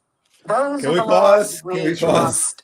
Yeah, nullify. okay. So this is the next thing you get, which is like, oh, how do you have morals? How do you figure out not to kill everyone every morning? You go to sleep the next day, you pray to no God, and you do it again. Like, how does that happen? And this is an argument. So I love how there are so many things like snuck in there. That's why we had that idealism conversation. So it's a universal conception of humanity as a man, as he, as him, is patriarchy. It's existed in other societies, but heavily accelerated by European colonialism. And it is idealist. Why is the supreme force controlling the universe a man? It makes no sense. But this is in all of our language. You go back, you read some of our scholars on the revolutionary books, and it's he. So people not even recognizing the idealism of patriarchy embedded in their everyday existence is wild. And I think that's what she's bringing up is like, you take certain things for granted. Like, you're just assuming this is true. Where is your evidence for it? How are we getting there? I think with the absence of ideology, we'll just come up with different explanations, right? Like, we're not going to say people will say it's super anti-African to say that you're not connected to your life before you or anything after. Okay, yes, obviously, if you interpret it that way, cool. I was taking it to mean she was talking about the soul, this idea that a soul exists before you and that you somehow consciously can experience an afterlife. That is what I think this person is referring to here. And I think that is a thing that should be challenged, absolutely. And I think she gets that, Well, to your point about ideology, I mean, she's here to defend atheism. She's not here to right. In this moment, as far as I'm aware, to build radical African organizations. She's not trying to, so there's that. I think in addition to the good points you've raised, this is why I do like the argumentation from these atheist debate channels that I keep referring to, that because these questions they come up every single show that they do. Yep. People call in and they're saying, well, how could you, so you'll hear them, sometimes they'll talk about secular humanism as a guiding philosophy and whatever else. But fundamentally, the argument I like, or the response that I like, is that they just simply say, the God claim is not required for me to answer any of these questions. So whether it's consciousness, the evolution of the universe, all of this can be either, up to the limits of our understanding in terms of humans and science, can be answered without adding a God claim. Yep. And that's and then the question, it reverses the onus to then say, well, what is your evidence for this? That right. without this God, we can't have a moral universe, and so on and so on and so on. So, and then people's arguments, I think, really they struggle with that. So they fold quickly. Yeah, no, that they fold. The arguments fold in on themselves. Well, I think immediately. Well, there are, so I do leave room. There are, I've watched enough to say that I'm at least aware that there are, and I've met people in my life that can do this well. My brother, I would include among them, that there are people who believe and who are studied enough in their own and other religions and studied enough in politics and elsewhere, who can make strong arguments in defense of their. Now they're not strong enough for me. They don't provide enough evidence to convince me. But I'm just saying that I recognize that there's levels to this. Is really what I'm saying. Like that. That some people just fold. They've never thought about it. They can't. They can't come up with any evidence to support their claim. Others, I think, are stronger with it. Anyway, that's all. I just wanted to leave. No. As someone who came up in the church, it was the same for me. I will say this: like this was part of the contradiction. So in Vacation Bible School, when I'm getting these awards, obviously for reading this Bible so good, you know, I got kicked out of class. This is always a funny story because I was asking too many questions because I'd already read the myths. I already knew what they were teaching in Sunday school class. Which again, aren't you supposed to be teaching critical thinking, the skills our youth need to survive as Africans in this country? So I'm moving past this, and they basically took me out of class and put me in like a TA role for a deacon who was high up in the church, Elder Nathaniel. And he had an office, and in his office is full of books. One of the first scholars I met, organic scholars like that, just full of books. So I got to read C.S. Lewis, Thomas Aquinas, some scholars. So I got to see, like I was at different stages working my way through some of these arguments. And ultimately, like I couldn't make it past certain basic premises. And I really do think these are premises that children can bring up. I want to point that out. I think you have to actively work your way away from this premise. As she's pointing out, if you're born without this faith, if you understand human beings have existed for hundreds of thousands of years, then this is an emergent property of human social organization. And I hope we get there, and we can continue after this point. But I hope we get there with Rodney. Because my favorite thing is, as an atheist, is Dialectical Materialist is chapter 2 of How Europe Underdeveloped Africa. Like those pages right there, I think, make it very clear that religion emerges as a result of human activity and interaction with the productive forces in the environment. That is why the Tainos had a word for a hurricane called huracan, and people in Siberia didn't have that word, right? And it was related to their spiritual system and their understanding. But we could get into that in the future. That idea that we need this for morals, Nah. Those laws that say that want to regulate human relationships ought to be nullified. Laws that demand we take oaths to a higher authority don't allow for a pluralistic society. That's the whole point of separation of state and church, to allow for individuals to live according to the law and still keep their various different beliefs. Now, we see a trend now where certain religious rightists want everyone to live just as they do in their narrow set of lifestyle. And I don't think it's fair, and I don't think it allows for a pluralistic society. Now, you think that atheism, then, is the answer for Black people? It certainly is. Why do you believe, though, that religion has held Black people back? Hasn't it always been the foundation in the Black community? In Maryland, in 1695, the first laws were passed to prohibit Black people from assembling. By 1809, Blacks were allowed to assemble under the supervision of a white person. By 1843, those laws said that, all right, Blacks could worship under the supervision of a white person. Now, this took out all the possibilities of different societies, drama societies. In Baltimore, it was a little more liberal. They says, okay, you may have your meetings, but under the supervision of a policeman who will report to the mayor. By 1946, after I imagine Black people decided, oh yeah, well, we're going to make so many societies, you won't be able to keep track of us. The law was passed. No social clubs, no moral societies, no drama clubs. How does that speak to the churches holding back Blacks? I'm saying that for a long time, church was the only alternative. It's inhibited our development in other areas, scientific areas. And the churches certainly didn't put up much of a fight. They want Black people to be submissive and obedient. And so do these religious rightists. They're afraid of human individuality. They're afraid of what might happen. They think humans are wild animals. They think humans are not capable of living in society. Okay, as mentioned, we've just quickly before they get into this, because I like, this is wild, by the way. This guy is wild. But I do like her point about the evolution of the church and not having other options. And then the other point I just like to raise is that on some level, I don't think, even without her point, which I think is a good one, I don't think there's a flaw in considering, as humans evolve and live longer and exist longer, that new forms or questions or answers to previous questions would emerge. So the idea that something was always foundational should always be foundational, I think needs to be looked at differently too. But yeah, if we have a revolutionary culture, we should be changing all the time. Even Kwame Ture talks about this. Also, what she said, read Intro to the Afro-American Studies, the chapter on the church that Macaulay Martin People's College wrote. It's a dialectical materialist approach to our faith system in Afro-America. And it sounds like what she described, right? So I'm reading Walter Rodney. I'm reading Marable, pre that Malcolm book.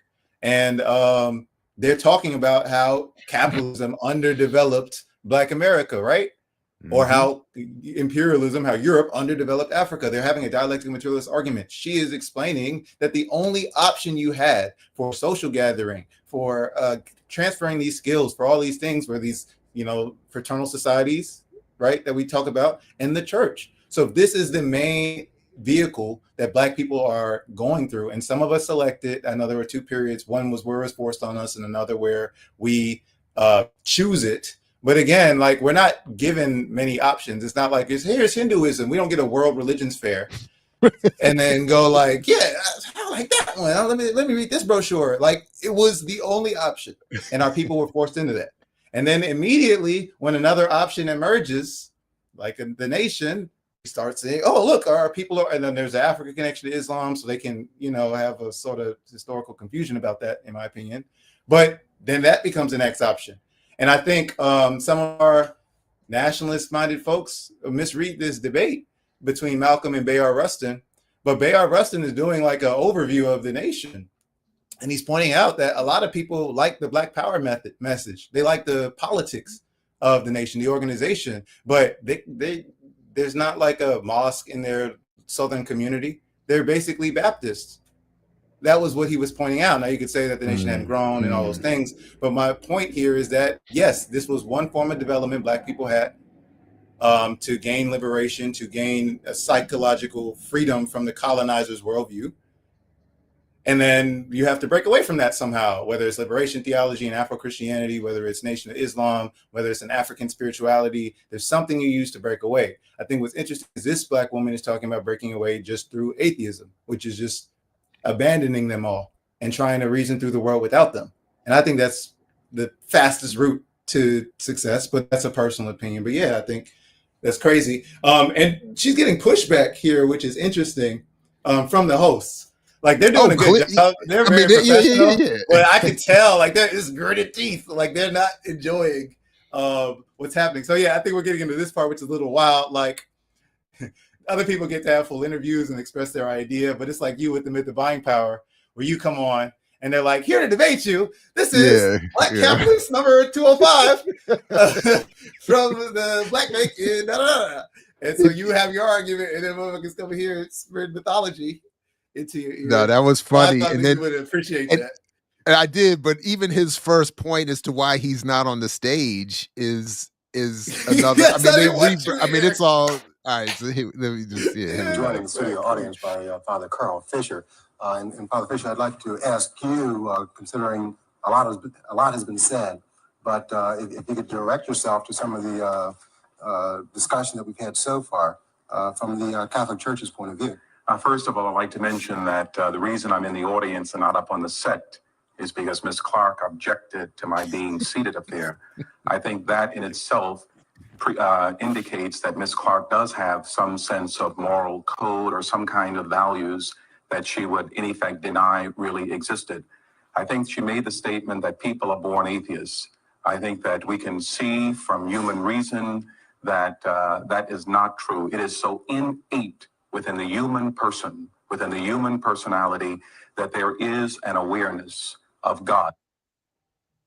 Oh, what happened? Then why do we need Bible schools? Why do we need Sunday schools? Why do we need church? We already have it. You're saying we don't need these sermons. We don't need the word to tell us how to live.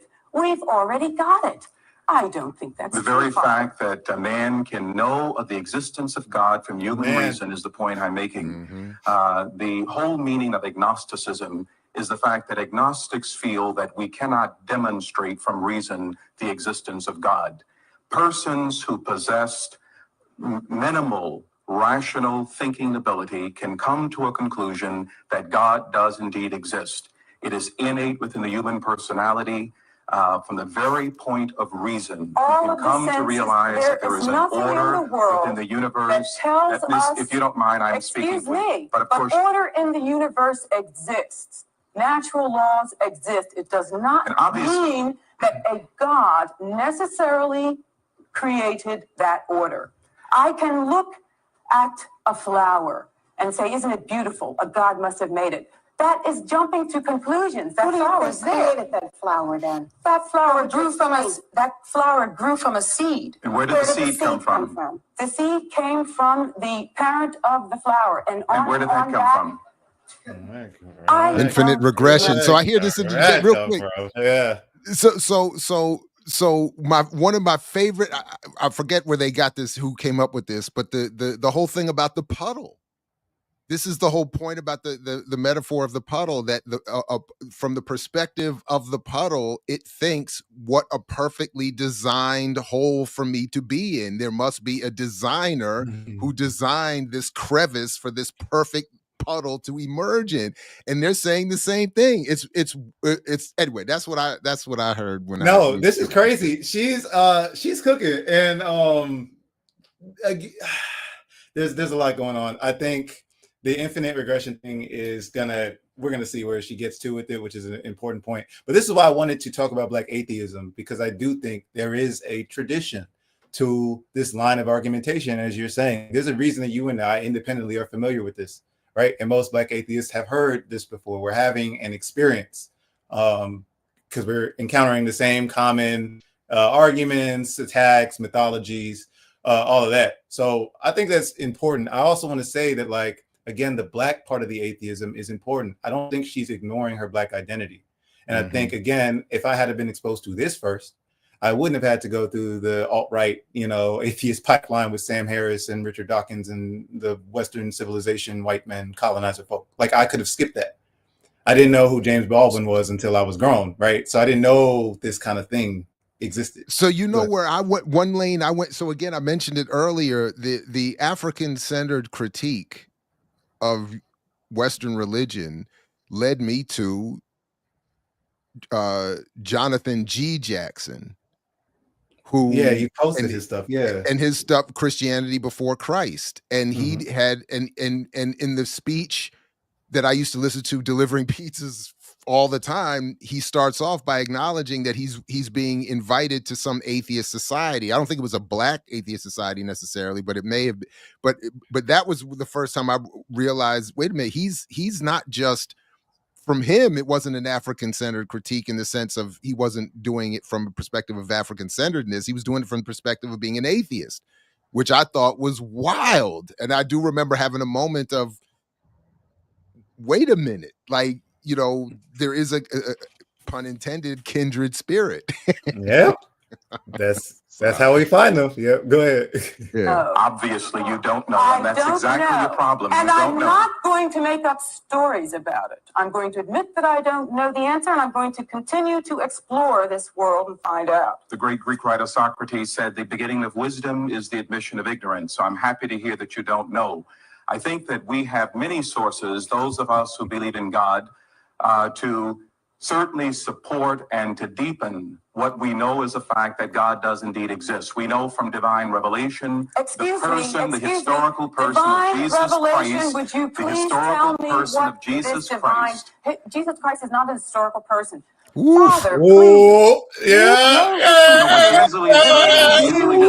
Is that the irrational another episode. We ain't doing that this episode. Should not be foisted upon all citizens. You're free to believe if you like. However, I do not wish to live under your narrow codes of lifestyle, which says that I must have a man over me to support me, which says that I am a sinner and not worthy of perfection, not even worthy of striving to even think of trying for it, not to believe that this world is coming to an end and it doesn't matter.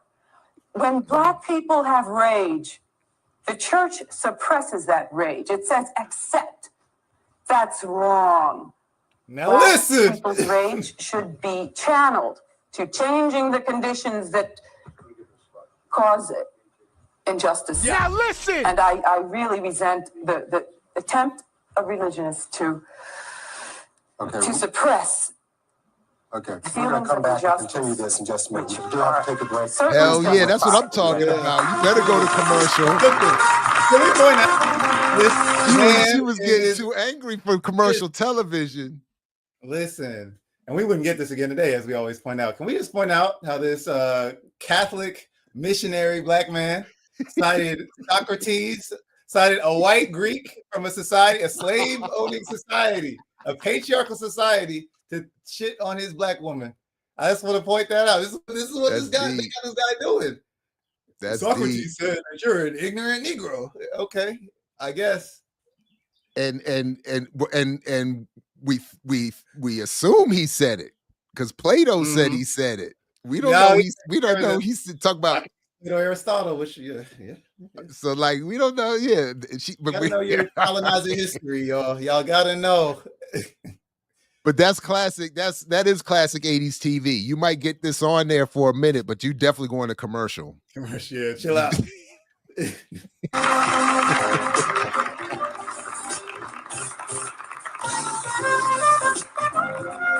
Subject is Black atheism, and just before the break, we heard from Father Carl Fisher. And Father Fisher, I'd like to ask you a question. One of the things that Deborah Clark said was that religion is an inhibitor to the Black community, meaning that it pretty much so they just basically made him a panelist. Yeah, they said, so now how about you give us the real answer? Religion is an opiate of the people. How do you respond to that? First of all, I would totally deny that. True religion. There have been many sins committed in the name of religion, and I think that every Christian person would be the first to admit that. But the whole concept of a religion, the whole concept of a loving relationship with a God is designed to free the human person. It is not designed to suppress. It is not designed to hold people back. It is designed to enable man to very naturally respond to the full fulfillment of his human potential. And we are guided in that because of the fact that man is not perfect. We have beyond us, we have beyond us another force. That is the Commentary does this too, okay? Because again, I want to be fair. Though I think he's a dialectical materialist. Commentary does this too. Religion was brought into the world to bind humans to just behavior. That's not dialectical. Okay, that's not the only purpose of religion. That's a clean narrative that idealizes religion into one thing. And again, if we're talking about religion organized or theism broadly or spiritual systems or things like that, I think that's very different. But I think Kwame Ture, I think there's some folks on the left who are spiritual and do this as well, which is just like, oh yeah, religion, it came into the world to just be this amazing thing. Y'all are just using it wrong. I think it's an emergent property of human social activity in response to the environment, as we've said before. And that takes different forms depending on the environment, things of that nature. But yeah, I just wanted to point out this is on the left too, this kind of belief sometimes. No, I agree. That's a good point. Right on. Men and women, Father, are perfect. Men and women are perfect human beings. And in fact, the church does not encourage response. The church is not a group of clubs which are politically active. With all due respect to you, one of the things that you're guilty of doing, I use the word guilty, especially with regards to you, is the fact that you are preaching. You are in effect preaching your own moral code, trying to impose your own sense of values and I'm not upon guilty. May I time to lay that guilt trip on me? May I interject? The way you make your living. Excuse me, Ms. Clark. May I interject? And I'm wondering whether or not I'm hearing something here. You have a set of beliefs. You have a set of beliefs. But she denies beliefs. Excuse me, Father Fisher. Yeah. Is there a slight intolerance from both ends here of one other's? Have you ever seen an atheist on a religious talk show? Is there a certain intolerance? Have you ever seen the interesting thing is that arguments obviously in we the are press? diametrically Have you ever opposed. She seen says there how is no often God. do you see We know there is a God. explained in the media? Okay. There is intolerance here, and it's not on my part. It's on the part of the religious establishment, which censors. And another thing, if this is here's the more unhealthy attributes of religion, that unhealthy attitude about sex. Is there really a reason to ban nudity? Is there really a reason that people can't be educated about birth control? We should want to know everything there is to know about our bodies. Why should it be so dirty? The Bible calls sex dirty. If you want the X-rated Bible, write to the post office. We box. categorically deny We've that. got God all never the quotes from the created Bible anything of all that the was dirty. foreskins, the dirty, sex, rape. It's all in the Bible. Now, The Ms. human Clark body uses the is term treated dirty. Is as that dirt not all pushing a throughout moral the code, Bible. a sense of values? And not that only she denies that, she has. slavery is upheld in the Bible. Okay. How do you think the South Africans get away with what they're Okay, doing? let's do this. Why don't we give a few seconds to wrap up and a few seconds to Black wrap up this end of atheism's it, and different. let's try to move on to a few more issues that are still outstanding. Father Fisher? First of all, it's interesting that Ms. Clark obviously is pushing her own code of standards while denying that she's doing that very thing. I haven't That's exactly explained what my she's code doing. of standards. It's I have said interesting. nothing about my code of standards. It's interesting. Father, it's you interesting have plenty of opportunity to expound. as I don't. And I You have a insist pulpit every on week. clarifying my position. I'm not the only black atheist in history.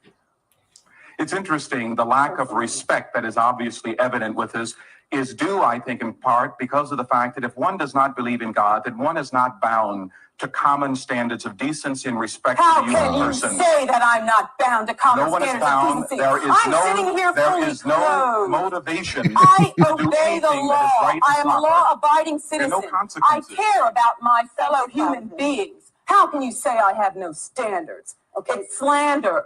That's what it is. You don't know my standards. You don't know my values. The hatred, you the are contempt there that you to have for me condemn me. is so evident, and that speaks louder. I must speak louder. You have the floor. Okay, thank you, Father Fisher. All the time. Any other points that? Well, I'd like to mention that an interesting area of exploration would be. You obviously take issue. You're very. You mean I disagree? Yes. Religionists have a Very tendency objective to interviewer. categorize atheists and say, oh, they have no standards, they have no morals, you can't live without the word of God. It's not true. Ethics. That's at the base. The basis. Ethics is a system of deciding what is valuable and how human conduct can Now, be let me ask you, productive. why should blacks find atheism appealing? What would blacks find in atheism? What it would do would take people away from the distraction of religion.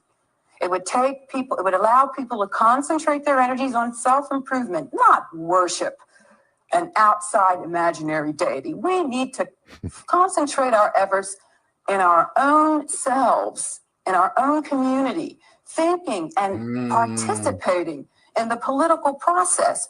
Our viewpoint is valuable. Okay, that being accepted, your viewpoint is valuable, but As a black atheist, I seem to sense that the intolerance goes beyond mere antagonism between you, atheists, and believers in God, and not being willing or able to accept them having their beliefs and you having your not beliefs. atheists who burn Christians.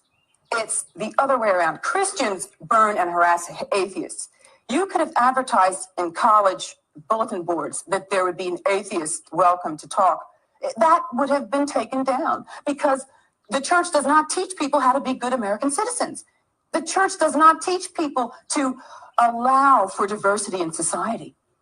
Okay, we're going to take a question from home. Someone who'd like to talk with you. Hi, caller. Caller? Hello, ma'am. You're in the air. You can go ahead now. Yes, I was wondering, okay, Ms. Clark mentioned that where she came from is not too important. I was wondering, how does she feel about that? Where does she think she's going to go? When I die, the blood will stop circulating in my brain. I will be unconscious. Eventually, all of the life processes will stop. My heart will stop, my breathing will stop, and I will not be able to think anymore. I will be unconscious. Soon I'll rot away. You don't look forward to any future after that? Absolutely not. There's nothing to look forward to. Oh, okay. I'm here now, and this is the main show here. Okay, thank you. I have one more statement, just a statement to make, please. Okay, you're concerned with people believing in what they can't see or believing in something that's not there. I do say that God is a title, okay? You have to believe there is a supreme being, okay? Just as I have to believe that. I believe, there are supreme beings. You have to believe. Human beings are supreme. Not see. Human being is a supreme being on this planet. Human beings have control of the planet now. We are the supreme beings. You must not be. Listen to this. In December, okay? Okay, caller. The end of October, you put on your coat because something hits your skin that you don't see. You see the effect, you don't see Oh, wow. it, you don't see where it's coming from, but you put on your coat because you feel it.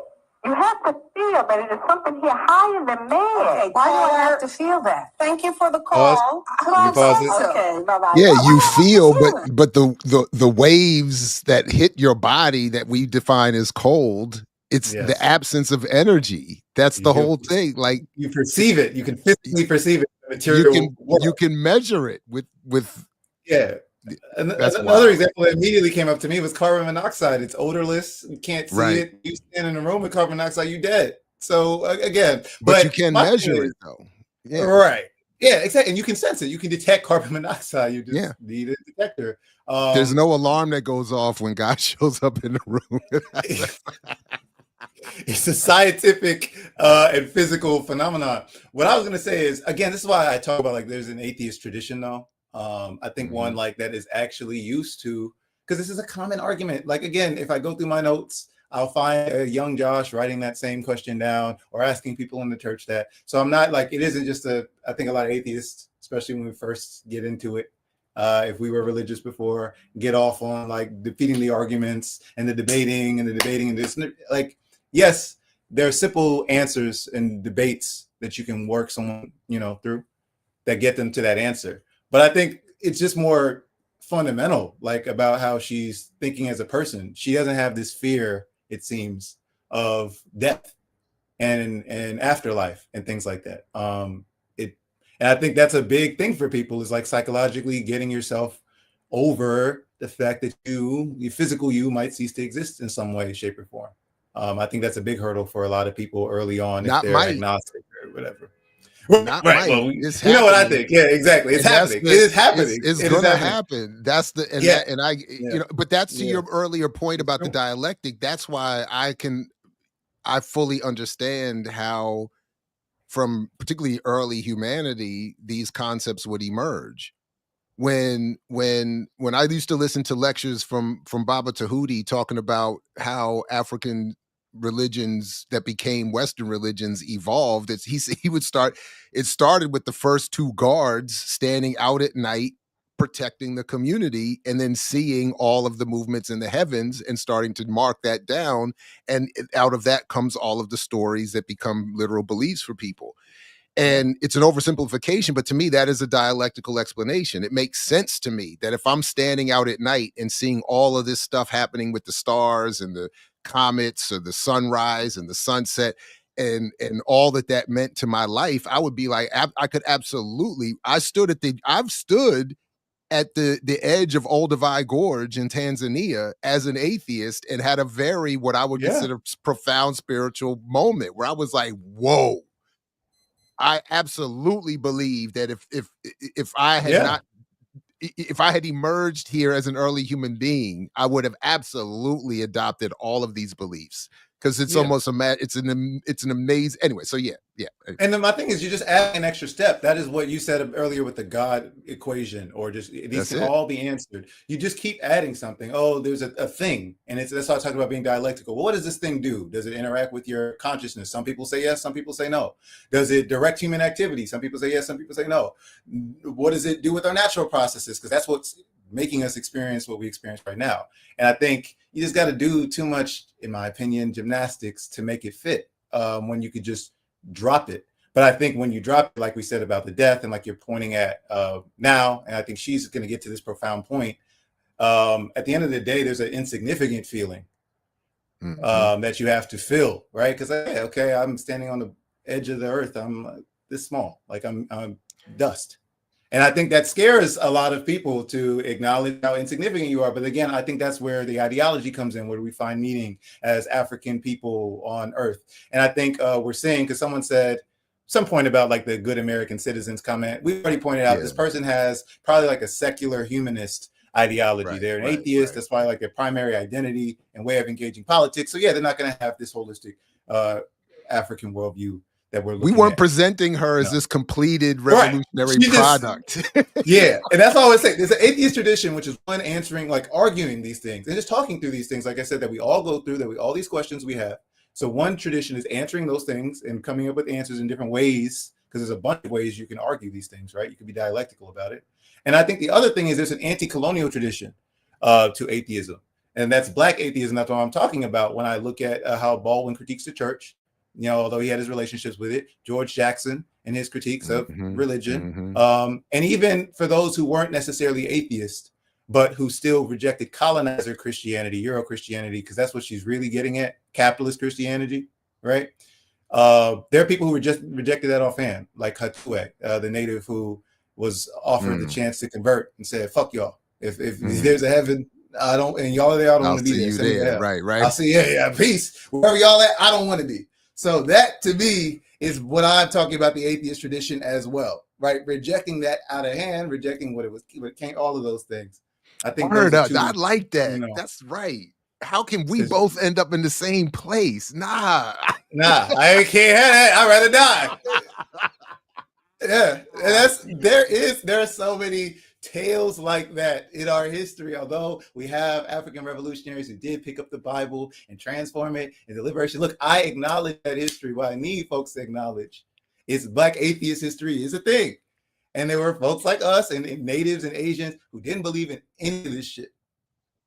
And they were willing to fight it. And they were willing to fight the missionary and what it was doing to their psychology, to their people's histories. Honestly, they end up being the ones who defend spiritualities more. Right? Because they have an understanding of what's being attacked and things like that. That's how you get Fanon, who's an atheist, working in the Algerian Revolution, being like, hey, yo, I don't think this Islam shit got some problems, you know, but the people are united around it. Let's make revolution. And I think that's how a lot of us have to approach this shit. But in that African Women in Revolution book that we're reading from my AAPRP work study group shows the incompleteness of that struggle and Islam's impact on it. Sophia Bakari talks about it in The War Before too. It's a really interesting chapter I've highlighted about Islam and her understanding of queerness and how that's limited. I know other brothers have defended that or have some contextualization of that, but to me, again, if you just delete that extra step, if we didn't have to do the Allah thing, so those you get there faster.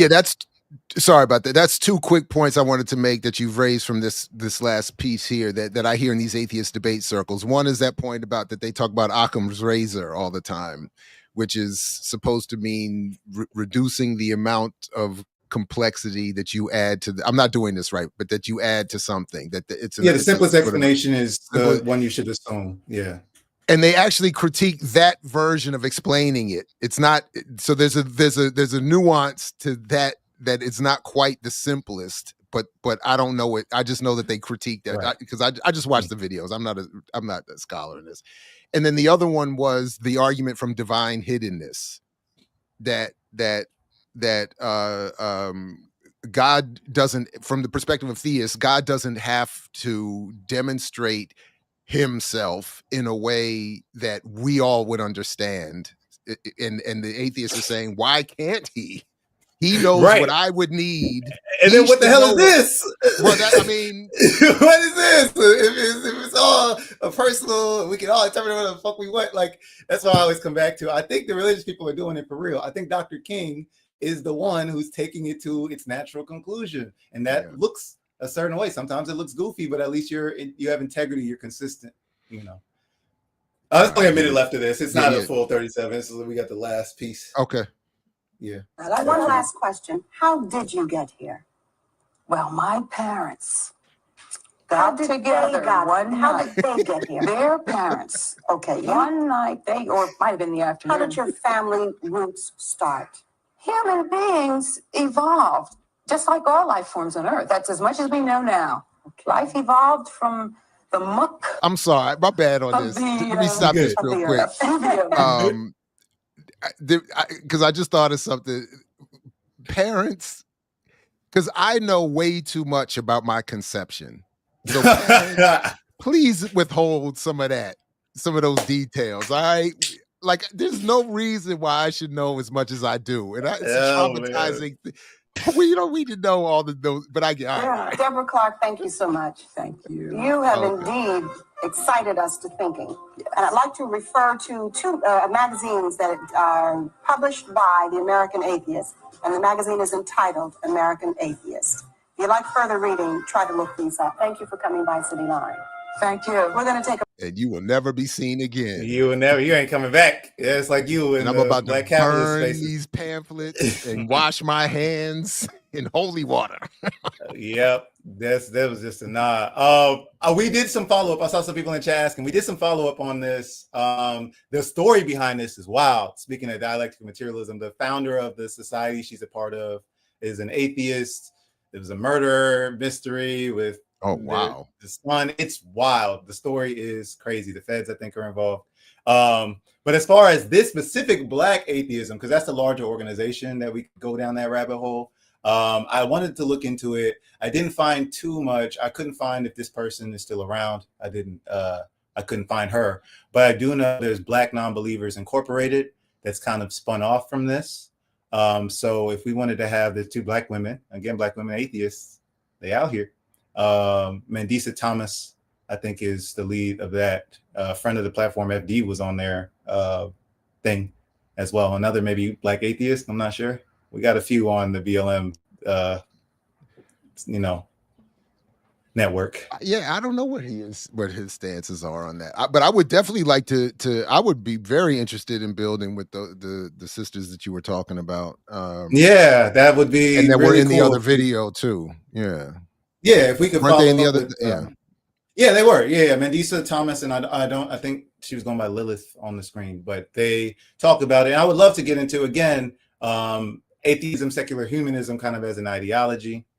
Okay, I don't even know who that is. See, this is how we learn our Black Atheist Network. I don't know. I don't know who that is, but yeah, I was hope I could, get Diallo on it. Another Black atheist. Yeah, another Black atheist. I think he would definitely take up the topic on his platform. I don't. Darkmain said, I don't know if he, FD was agnostic. He said that on the show. Yeah, again, I think agnostic is just you ain't dug in yet to answer some of these. I do think the most profound thing that I loved about it, and I do think this again gets at dialectical materialism, but why atheism is valuable in the Black experience and all experiences, is that, like she said, I don't know. I think that's so profound to just say, I don't know. Like, I don't need to make something up. I don't need to tell you. Maybe we'll find out. It's the journey of life. Like, maybe I'll find out in my lifetime. Maybe I won't. There are things that will be discovered in the short period I'm on Earth that are amazing. I came up in the internet era, right? That is a literal transition I got to see in my lifetime. And there's some shit that we won't solve, but I don't think you have to insert an explanation where one doesn't need to exist, Other than a concern for my children, that is my biggest issue with death, as I understand it, that I won't get these answers. Like, what is the universe, man? Right. Like, what is this? And what? Yeah, that is. Yeah. That's the point of it to me. That's why I don't feel insignificant. Like, I don't know. I'm figuring this out. I think dialectic materialism, we get into it. Some folks are talking about it. How are we on time? I know it's 10:03. Yeah, I mean, I don't have an immediate need to leave other than close at 10:30. Yeah, we could start to wrap though. I mean, I'm just other than fatigue and we want people to need watch to stretch, the whole thing, walk the dog, all that kind of stuff. Okay. I thought the point about not knowing was central.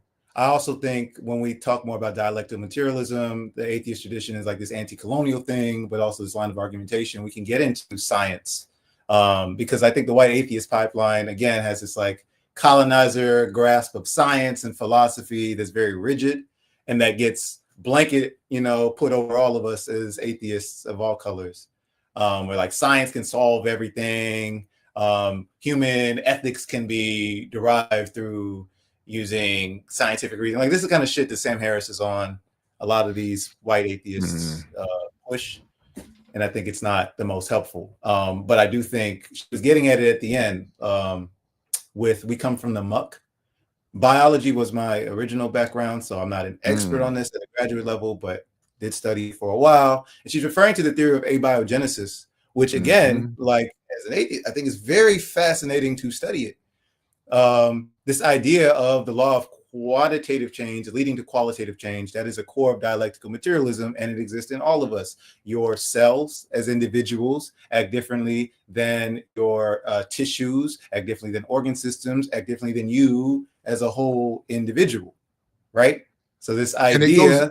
and it goes in the other direction. It goes backward. It goes all the way down to the subatomic level. Someone said, we don't know if consciousness, that's amazing. I don't know. But they said maybe it's quantum theory that's involved in consciousness. So on a subatomic level, you have these contradictions happening, these forces happening. And on a universal level, out in Tanzania, looking at the stars, you have these forces and they're always acting on us, always, changing things. So the abiogenesis thing, so the theist's argument would be that you can't have something start from nothing. And that's how they argue that there needs to have been a deity to have started all of this. Yeah, it's Big Bang though. Yeah. And then I've only come to learn in the last maybe 2 years that Big Bang theory is coined by a theist to condemn an atheist concept of the universe. So it's to this day misrepresentative of what the theory actually says happened. And part of what abiogenesis apparently, because again, I only watch these debates and videos, what abiogenesis is apparently investigating and has to some extent already shown that something can evolve in terms of life organically can evolve from nothing. Well, that's what I was going to say. Let's be dialectical, because like I said, when we use terms, they mean like we're using them and there's a lot of implications buried in these terms. So what is something and what is nothing, right? These are concepts. That's an ideal. Right. When we read dialectical materials, what do you mean by there was no nothing? Nothing. What exactly? What if? That's what I was like. What if your brain, your limited human consciousness that we do not fully understand, cannot grasp that there was no nothing, or that time isn't this linear thing? And that's when I talk about our African spiritualities, native spiritualities, and all that. They have other methods and worldviews that aren't linear and things like that. So if I can just take from those and study and think, we can come to some more realistic understandings of the universe. I just don't think. Yeah, it doesn't make any sense for E. Thomas. Go ahead. No, E. Thomas, I misspoke. Life does not evolve from nothing. I misspoke. I only watch videos. So what they would say in these debate spaces is that you're right, that abiogenesis hasn't shown that something comes from nothing. It's showing that there has never been nothing. That's a better way that I've heard them respond to that. Science is right. One of the questions that they're trying to ask that there has never been nothing. So this idea that the Big Bang emerged and these perfectly formed planets came shooting out of it is not what they're saying happened. No. And that and that's why in my own mind, it is like an infinite regress. Because I keep saying, so what is this then? Right. If there's never been nothing, what does that even mean? Yes. I can't even get there. Maybe our conception is wrong. Like maybe the concept of framework that we've developed for understanding origins or development of things is wrong. Maybe there is no nothing. Maybe the universe operates on different laws. And this is, I hope we can keep doing this series. We can get some dialectical materialist scientists. Next week if you want. Dr. Fatima has talked about this as well. Dope. Like, the theories of gravity and how it might work. It's duality. It's dialectical. There's a light function and a wave function. There are things that operate differently at different scales. And so with abiogenesis, like something into nothing, you're thinking of the human, like as a species, Homo sapiens sapien. That is a billion year time scale, right? What was it when it was just a cell? Like, this is the whole point. When you were a single cell organism, you had certain contradictions to single cellular life. So then there's other theories, but one is that endosymbiosis, you absorb other cells and you become a multicellular organism. And this process of development keeps going in complexity until you get us. And I think the other profound thing she said, which again, we're talking about some religions, not all, but this idea that we are just human beings, we're just animals on this planet with other animals. We are not unique. We are related to animals and plants, which have DNA as well. So if we understand this, then this idea, again, that we're special beings, that we dominate the earth or anything, it kind of fades away. And I think it's easy to understand then if we recognize there are single cellular organisms that still exist. There are people earlier in our evolutionary tree that show traits that we can see the dialectical transformation of single cell organisms into humans. And the thing about theory, which I want to talk about versus religion, is that they're not claiming this is set law, 100% true. Yeah. It's a theory. There are a bunch of theories of abiogenesis right now. They haven't figured it out. And we might not figure it out for the next 100 years, 200 years, 300 years. And then even that term, theory in science does not mean the same thing as theory in the humanities. So it's all of that is all, and someone put it in the chat. I agree that it is exciting. This stuff is exciting. I find these questions fascinating. And one of the things that I do look forward to in my retirement is that my wife and I said we're going to go across the street to the community college and start taking classes in physics and all this kind of, like, that's how I'm gonna go out, study, try to learn some more about this stuff. Because it's, I really do. Sometimes I wish I would have done this a long time ago. I'm way late to these questions taking them in a serious way. That is, so like about science and stuff. For the nerds, it is. Yeah. That's right. The nerds. I'm absolutely. Because what you mean? There's never been nothing. Yeah. Science and philosophy, fields that are joined. Again, I know we'll get into it eventually, but there's a lot of folks who talk about African spirituality, indigenous belief systems, things like that. I do think there is a space to have that conversation. I do think some of the fundamental things we already laid out still apply to those too, which is why I'm not one who, practices. But I do think there's a different approach to science, right, that we have to understand and recognize, like, they might not have concrete answers in that way, or the answers are always changing. Do you want to get to the chat? Profoundly changed.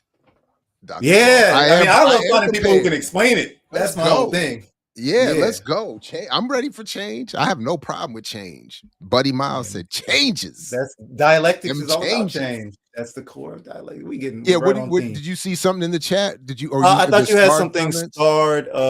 Yeah. Oh, I did. Let's see. Okay, Ray Johnson said Black Men Build is in Atlanta, right? How often do y'all meet?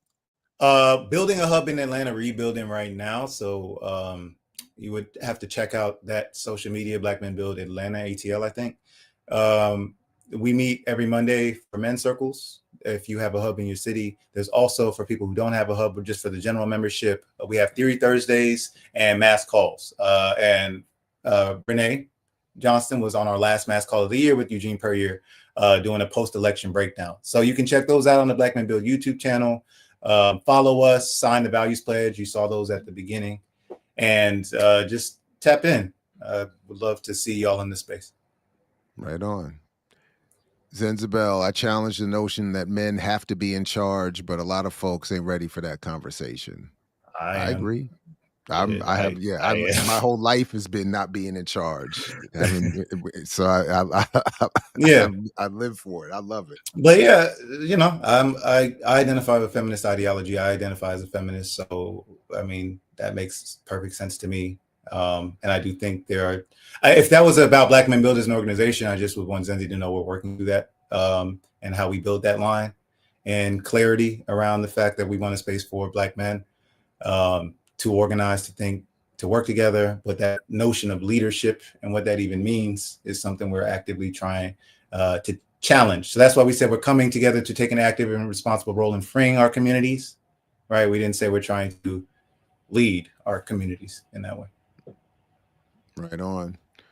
Troy Ballard, but Jab, to believers, being an atheist is as radical as it gets. Tell a believer you don't believe in God and watch the reaction and fear and astonishment on their faces. Yeah, I have a lot. Add some context, Jared. Oh, you know how it is in the chat. I'm sure there was something early. We might have missed his NZR bad. Oh yeah. Like there was at some point during the discussion with now I'm forgetting her name, Deborah Clark. She was saying something about she was challenging the idea that men had to be in charge. The single parent household and the matriarchy thesis. Yeah, she's responding to actual white social scientists. For those in the audience who aren't familiar, the Moynihan report. She's responding to, again, when our Black bourgeoisie repeat that cracker shit to us about financial literacy and pull up your pants and you're not working hard enough. They're getting it from white social scientists, capitalists. That's Jared's whole buy the myth of black buying power. That's that whole argument there. But yeah, I do think we have to watch out for that. It's kind of scary. Is this me failing, Brittany? Is that what this is, the symbol of me failing? Is that what that is? The reverse ball signal. Jared's down. Jared's down. Let's see. Jared doesn't have to believe in God. He's light skinned. Yeah, you're right. I have so much privilege. I don't need God.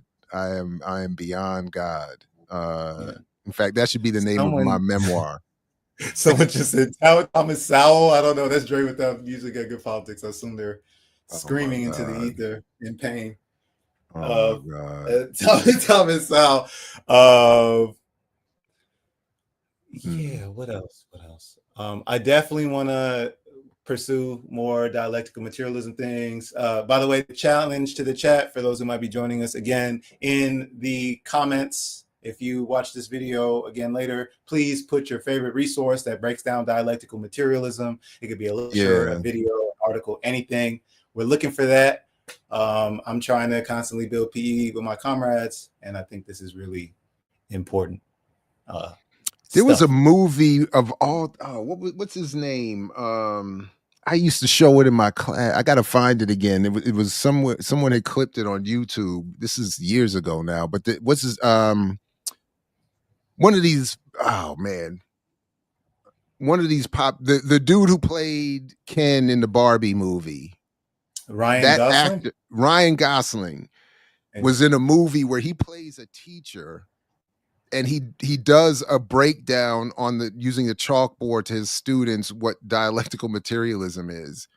What? Okay, I'll find this. Okay, gotta find this. This stuff we're looking for, y'all. He uses something about a bicycle to make a point about. I gotta find it because I used to. It was effective. It was he would talk about if you the as a bike moves.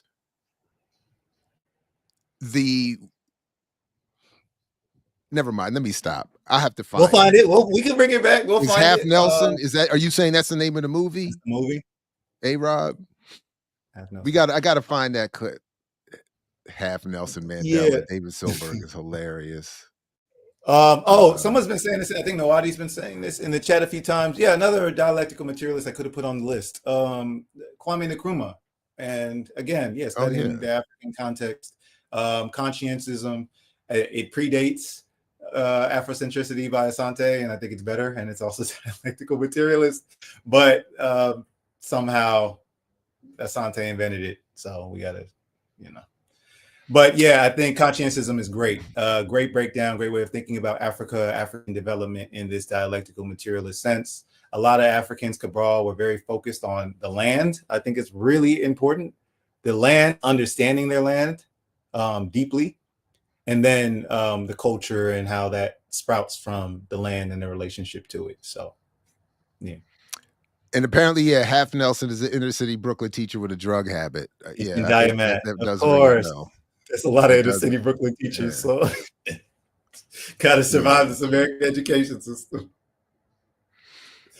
All right, but definitely, Josh, no, I just wanted to thank you for putting this together. And whenever you want to have another, extend the series of this discussion, I'm down with it. Yeah, definitely. I would love to come back, maybe monthly if we could try. Sure. And just to shout out, I have some ideas for future episodes, y'all. We can definitely deep dive into the Black Non-Believers, incorporated the history of Deborah Clark and where that organization is. But there's some other stuff I would love if we could have weekly. I wish. I'm down with it. Yeah. My own schedule. I wish, that. But turn Mondays into Black Atheist Mondays. I would love to talk to a Vietnamese comrade about the dialectical materialism and now historical materialism text. Yeah, I'd like to see that book. Yeah. I want to see some of our B&B folks, some folks I've seen like Musa and Two Black talk about Diamat. And I love it. We get Daruba on with some other elders, Sundiata Abdul, maybe, to talk about that, the concept itself in that chapter that was written and how they see it. I would love like a legendary roundtable where we could break this down. But I'm down for all of that. I'm always looking for another excuse to get Daruba on here, so that can be one. And yeah, absolutely. All right. I appreciate this. Josh, thanks again for doing this. Everybody, thank you very much for joining us this morning. Those who will see it and hear this later, peace to you as well. Again, as Fred Hampton used to say, as long as you're willing to fight for it. And we'll catch you next time here for Josh and Atheist Mondays right here. Black Atheist Mondays right here. I mix what I like, what I like, what I like, what I like, what I like. What do you sacrifice? Calm, kindness, kinship, love. I've given up all chance at inner peace. I made my mind a sunless space. I share my dreams with ghosts.